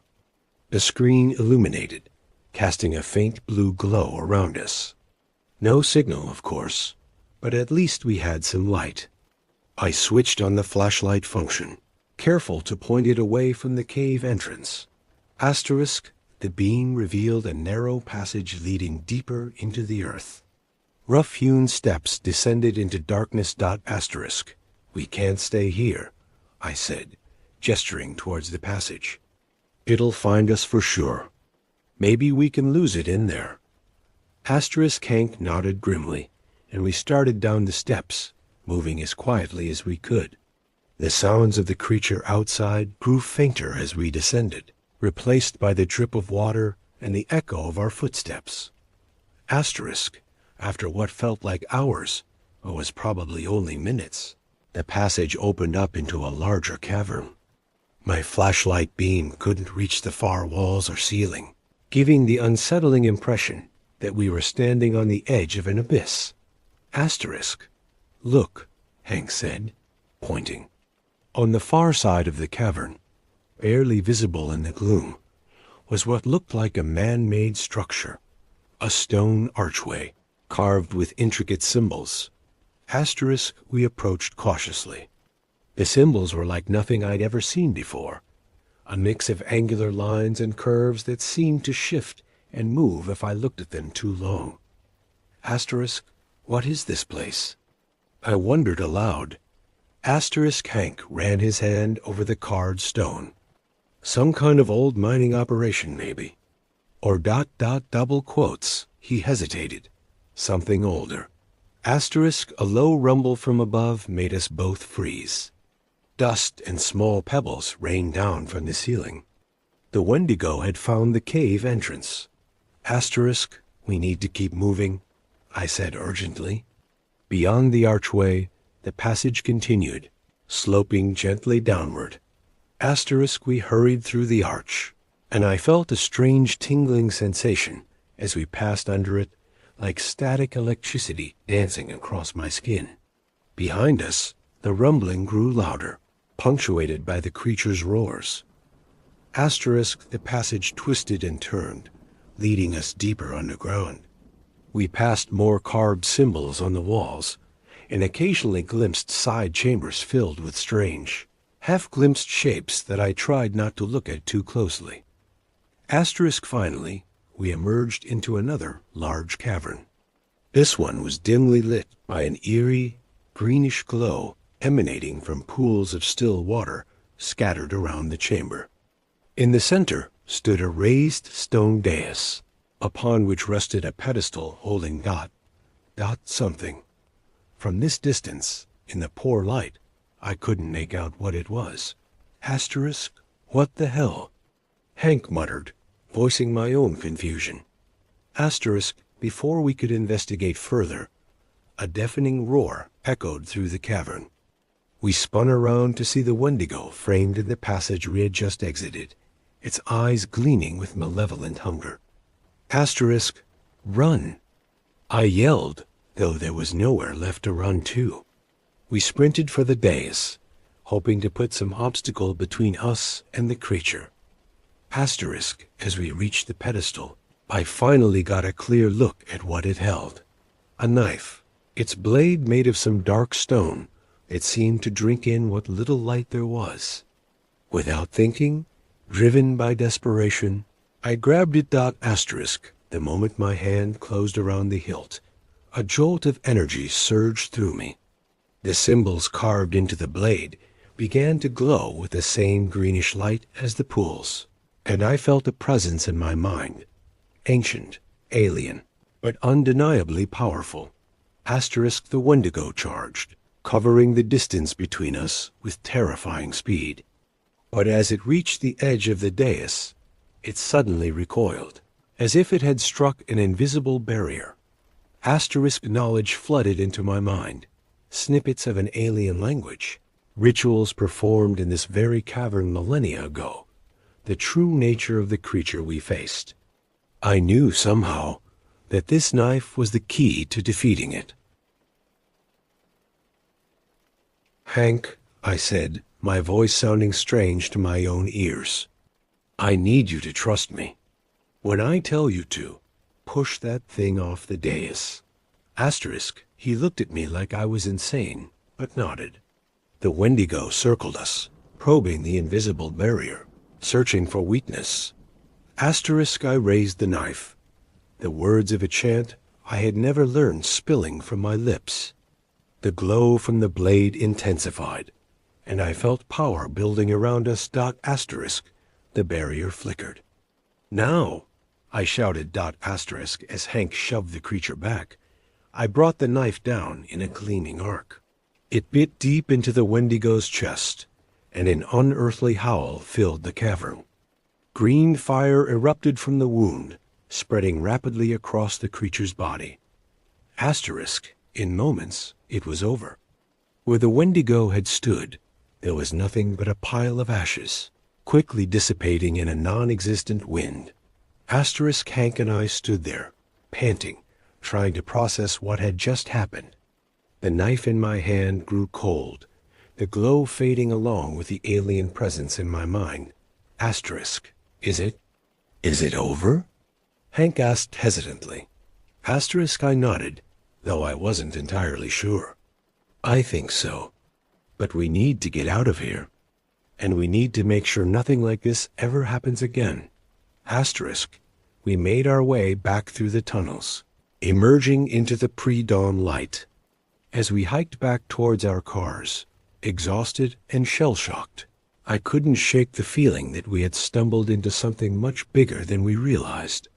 The Wendigo was gone, but I had a sinking feeling that it was just the tip of a very large, very dangerous iceberg. Asterisk, one thing was certain.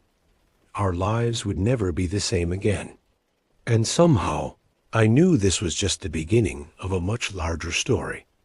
Asterisk, in the weeks that followed our harrowing night in Buckner Forest, Hank and I tried to return to our normal lives. But the memory of what we had experienced and what we had learned haunted us.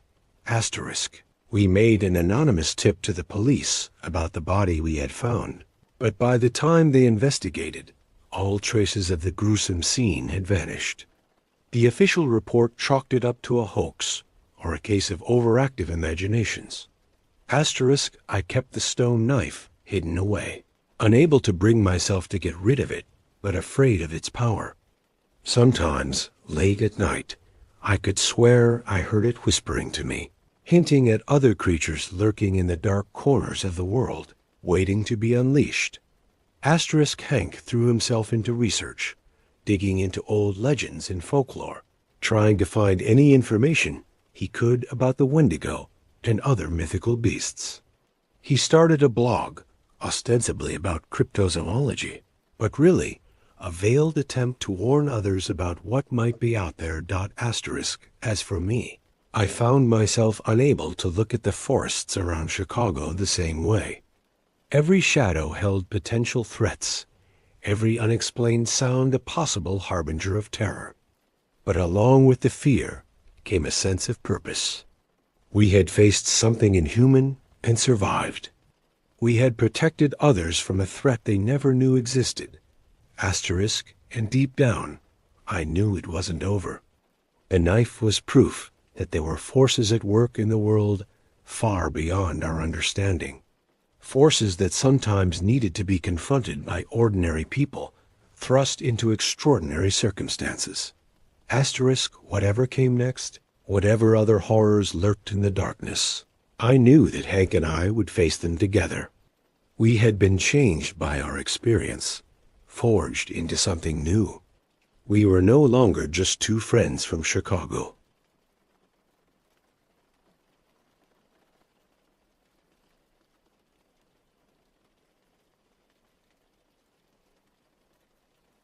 The cold metal of my rifle pressed against my back as I made my way through the dense undergrowth of the Olympic National Forest.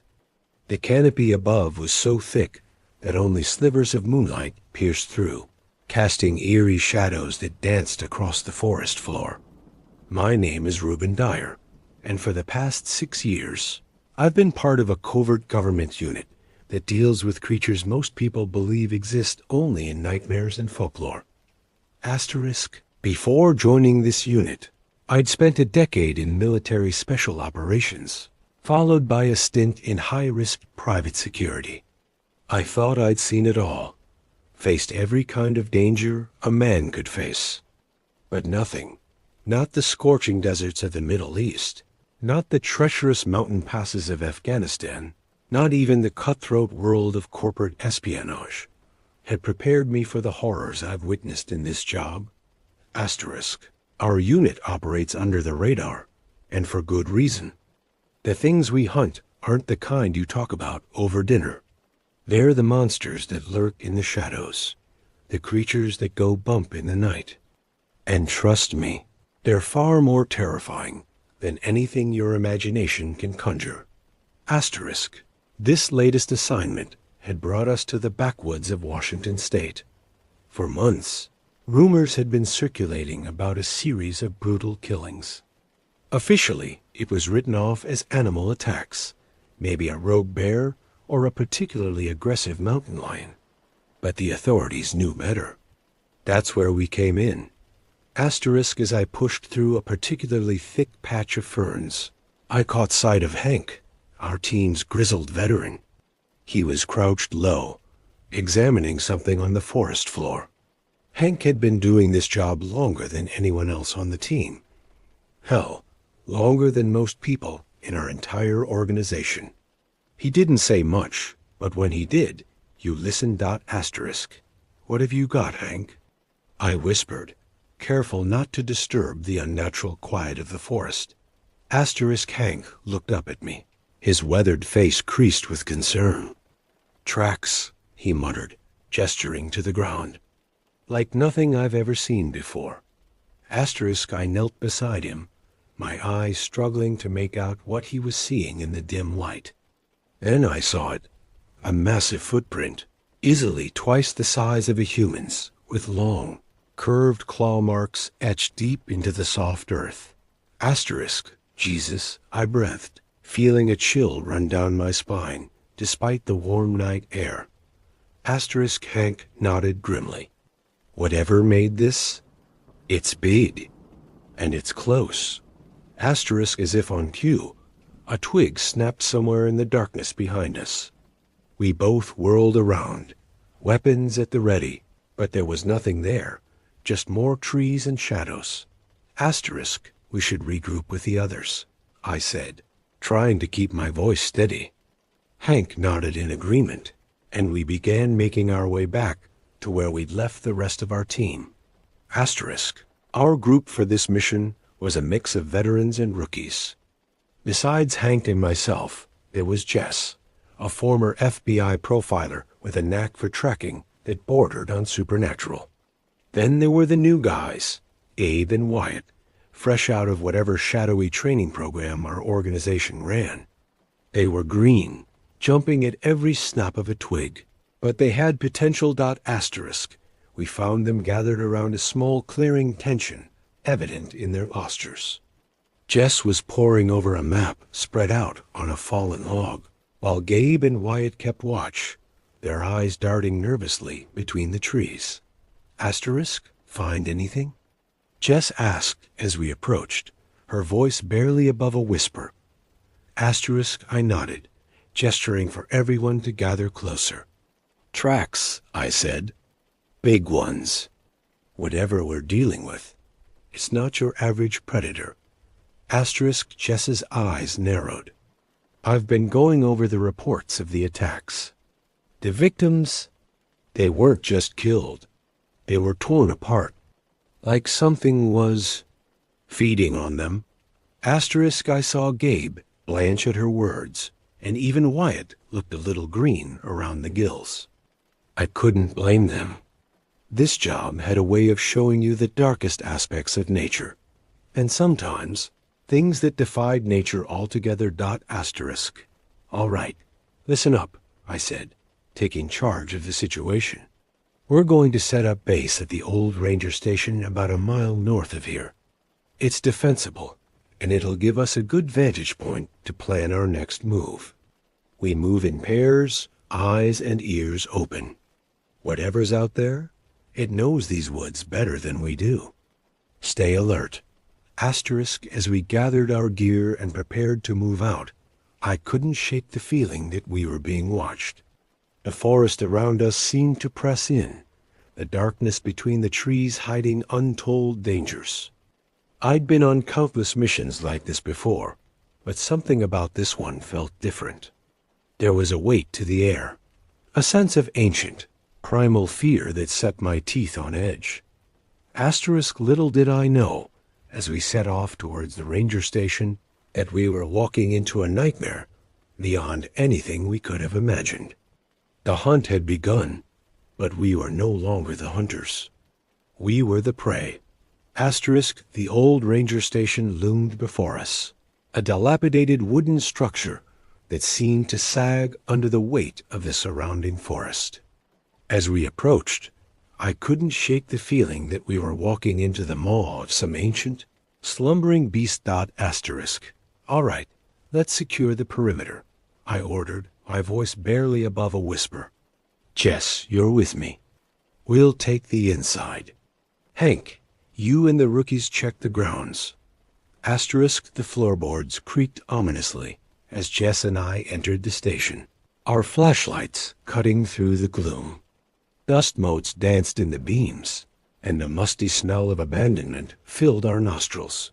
Asterisk, this place has seen better days, Jess muttered, her eyes scanning the room. Asterisk I nodded, moving towards a cluttered desk in the corner. Let's see if we can find anything useful. Asterisk, as we rummaged through old logbooks and weather reports. A chill ran down my spine. Something about this place felt wrong, like we were disturbing something that should have been left alone. Asterisk suddenly, Jess froze.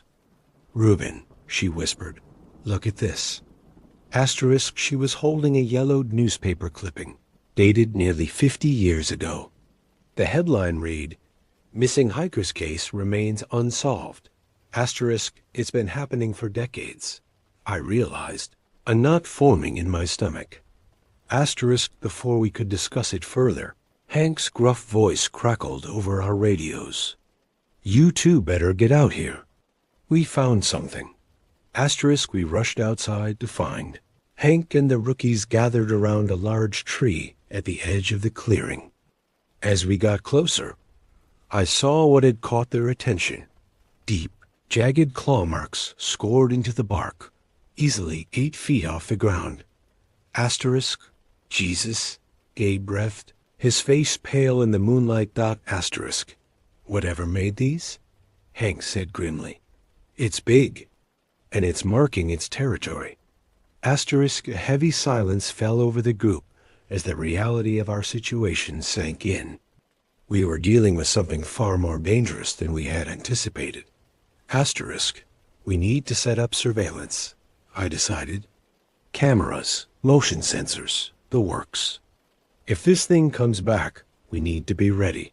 Asterisk, the next few hours were a flurry of activity as we fortified our position. By the time dawn broke, the ranger station had been transformed into a high-tech command center. Screens flickered with live feeds from cameras hidden throughout the surrounding forest, and a web of sensors created an invisible perimeter around our base. Asterisk, as the others caught some much-needed rest, I sat at the main console, my eyes glued to the monitors. The forest looked peaceful in the early morning light, but I knew better. Something was out there, watching, waiting. Days passed with no sign of our quarry. The tension was palpable, fraying nerves and shortening tempers. Gabe and Wyatt spent their time cleaning their weapons obsessively, while Hank pored over topographical maps, searching for any clue that might lead us to our prey. It was on the fourth day that things began to unravel. Jess had picked up a trail, something faint but promising. We found ourselves at the edge of a steep ravine, the ground soft and muddy beneath our feet. The tracks are deep, Jess murmured, crouched over a series of impressions in the earth. Whatever it is, it's massive. But there was something else, something that made the hairs on the back of my neck stand up. The tracks ended abruptly at the edge of the ravine, as if the creature had simply vanished into thin air. It's messing with us, Hank growled, his eyes scanning the tree line. We spread out, moving cautiously through the undergrowth. The forest was eerily quiet, the usual chorus of birds and insects conspicuously absent. I kept my rifle close, finger resting lightly on the trigger. That's when we heard it, a blood-curdling scream that shattered the silence like a gunshot. We spun around to see Gabe crumpled on the ground, blood pouring from a gash in his throat.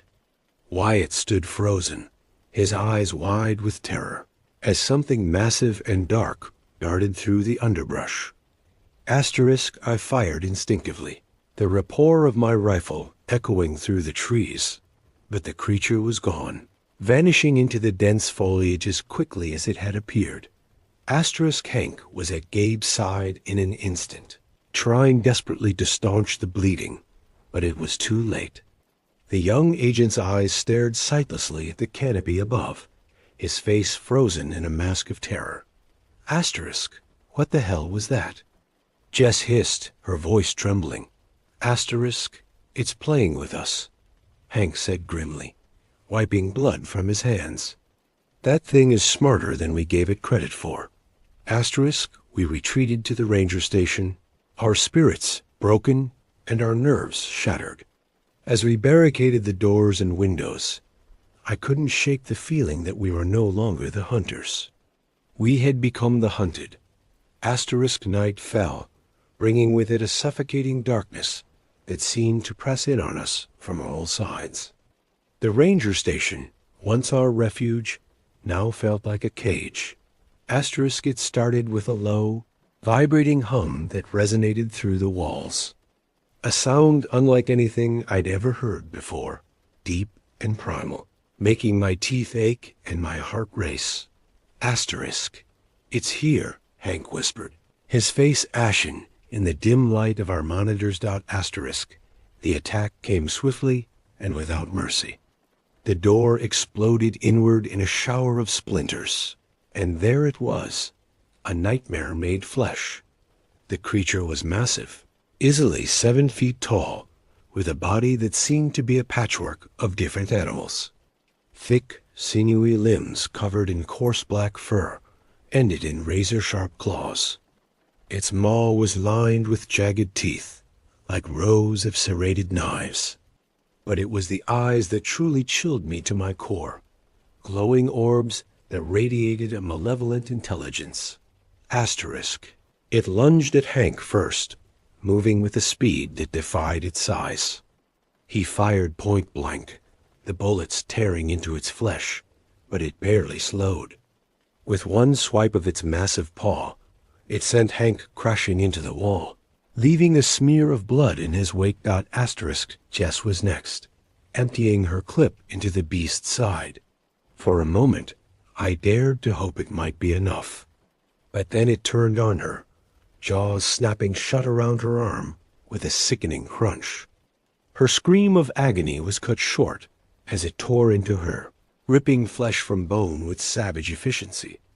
I grabbed the shotgun, our last line of defense, and fired. The blast caught the creature in the head, staggering it momentarily. But it wasn't enough. With a roar that shook the very foundations of the station, it charged at me.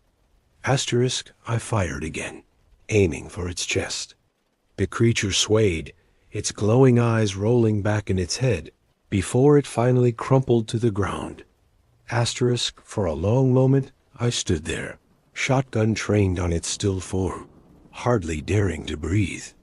When I was finally certain it wasn't getting back up, I turned to my fallen comrades. Asterisk Jess was barely clinging to life, blood pooling around her mangled body.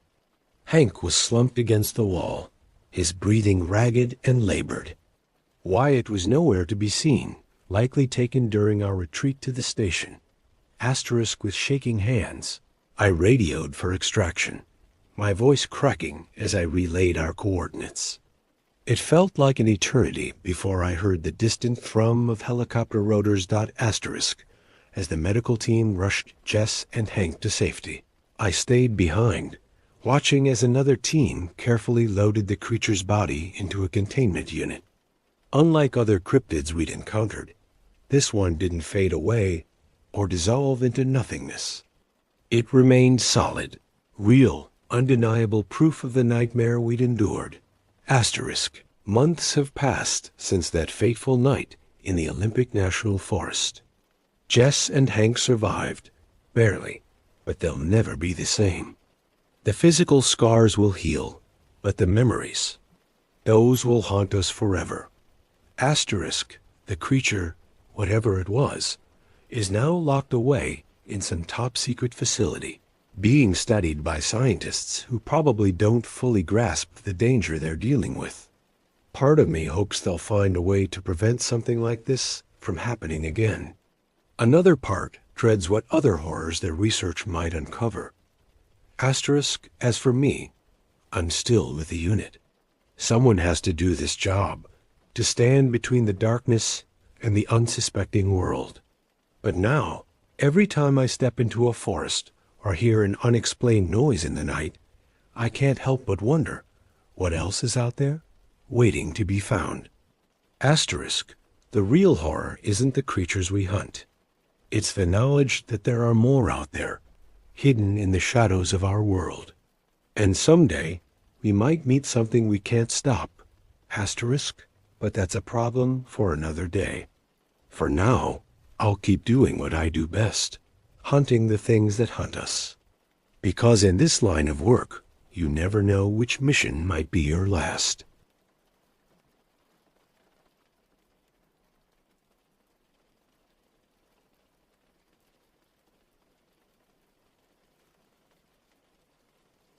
It was late April of 2003 when I found myself in a cabin just outside of Sault Ste. Marie, Michigan.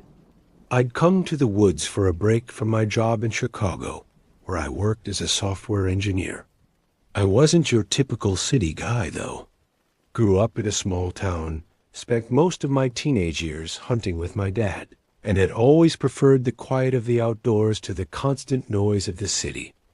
Asterisk, the cabin was old, built in the 1950s, with creaky floorboards and the smell of pine and wood smoke clinging to everything. I rented it from an old friend who'd moved to California years ago and hadn't bothered to visit it since. He told me to expect some quirks. The plumbing was old, the heating unreliable, but I didn't mind. All I wanted was some time alone, to think, to breathe.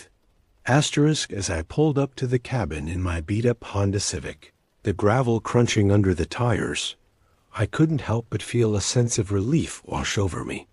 The past few months in Chicago had been brutal. Long hours at the office, endless meetings, and the constant pressure to meet deadlines. Here, surrounded by towering pines and the gentle lapping of Lake Superior in the distance, I felt like I could finally exhale. Asterisk. The cabin itself was nothing special. A simple, A-frame structure with a small porch out front. The dark wood exterior had seen better days, with patches of moss growing on the north-facing side.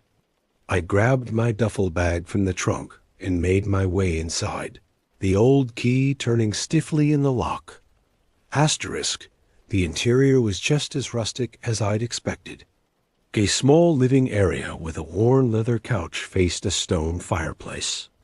The kitchenette to the left was basic. A small fridge, a two-burner stove, and a sink that had definitely seen better days. A narrow staircase led up to a loft area where I could see the edge of a double bed. It wasn't much, but it was exactly what I needed. Asterisk, I spent the first day just settling in, unpacking my groceries and the stack of books I'd brought along. There was no TV, and my phone barely had a signal, which suited me just fine. I'd brought my laptop, but I'd promised myself I wouldn't check my work email. This was about disconnecting, about reconnecting with myself and the natural world around me. Got asterisk that evening. I sat on the porch with a cold beer, watching the sun set through the trees. The forest came alive with the sounds of night, the hooting of an owl, the rustle of small animals in the underbrush. It was peaceful, serene. I felt the tension of the past few months start to melt away.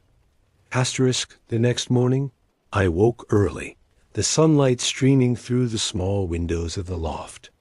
After a quick breakfast of instant coffee and a granola bar, I decided to explore the area around the cabin. The air was crisp, with just a hint of the coming summer. I followed a narrow trail that wound its way through the woods, occasionally stopping to admire a particularly impressive tree or to watch a chipmunk scurry across my path. Asterisk, about a mile from the cabin, I came across a small stream. The water burbled over moss-covered rocks, creating a soothing white noise that seemed to wash away any lingering thoughts of work or the city. I sat on a fallen log, pulled out the paperback I'd brought along, a well-worn copy of Thoreau's Walden, and lost myself in the words and the wilderness around me. Asterisk. It was late afternoon by the time I made my way back to the cabin. As I approached, I noticed something odd. The door, which I was certain I'd closed, was slightly ajar. A chill ran down my spine, despite the warmth of the day. I approached cautiously, straining my ears for any sound of an intruder. Asterisk, the cabin was empty, but things weren't quite as I'd left them. My duffel bag, which I'd left at the foot of the bed in the loft, was now on the couch. The books I'd stacked neatly on the small coffee table were scattered, some on the floor. And there, on the kitchen counter, was a single muddy footprint, far larger than my own. Asterisk, I stood there for a long moment, my heart pounding in my chest. Had someone broken in? But nothing seemed to be missing. My wallet, which I'd foolishly left on the knitstand, was untouched. My laptop was still in its bag. It didn't make sense. Asterisk, I considered calling the local police, but what would I tell them? That someone had come into the cabin, moved my things around, and left without taking anything? And even if I wanted to, my phone still had no signal. I was on my own. Asterisk, that night, I double-checked every window, every door. I even dragged the heavy wooden chair from the kitchenette and propped it under the doorknob, an old trick I'd learned from my paranoid uncle years ago. Sleep didn't come easily. Every creak of the cabin settling, every rustle of wind through the trees outside, had me bolt upright, straining my ears for any sign of an intruder. Asterisk. The third day dawned gray and overcast, a light drizzle tapping against the roof of the cabin. I'd managed to doze off sometime in the early hours of the morning, and I woke feeling groggy and on edge. The events of the previous day felt somehow distant, like a half-remembered dream. In the light of day, I almost managed to convince myself that I'd imagined it all. The open door, the moved belongings, the muddy footprint. Almost. Asterisk, I spent most of the day inside, alternating between reading and staring out the window at the misty woods beyond. As evening approached, the rain let up, and I decided to step out onto the porch for some fresh air. The forest was eerily quiet, the usual chorus of birds and insects muted by the recent rainfall. Asterisk, that's when I heard it. A crash in the woods, like something heavy falling or being thrown. At first, I thought it might be a tree limb, weakened by the rain and finally giving way. But then I heard it again, closer this time, and again, closer still. Asterisk, whatever was making the noise, it was big, much bigger than any deer or bear I'd encountered in my years of hunting, and it was moving with purpose, heading straight for the cabin. Asterisk, I hurried inside, my heart racing. I grabbed the hunting knife I'd brought along, more out of habit than any expectation of needing it, and stood by the window, peering out into the gathering darkness. Asterisk. For a long moment, there was nothing. Just the soft patter of raindrops on leaves and the pounding of my own heart in my ears. Then, at the edge of the clearing, something moved. Asterisk at first. I couldn't make sense of what I was seeing. It was like my brain couldn't process the information my eyes were sending it. The shape was all wrong, too big to be a bear, too misshapen to be any animal I'd ever encountered. It moved on all fours, but its gait was uneven, almost lurching. And its eyes, God, its eyes, they reflected the faint porch light like twin flames in the darkness.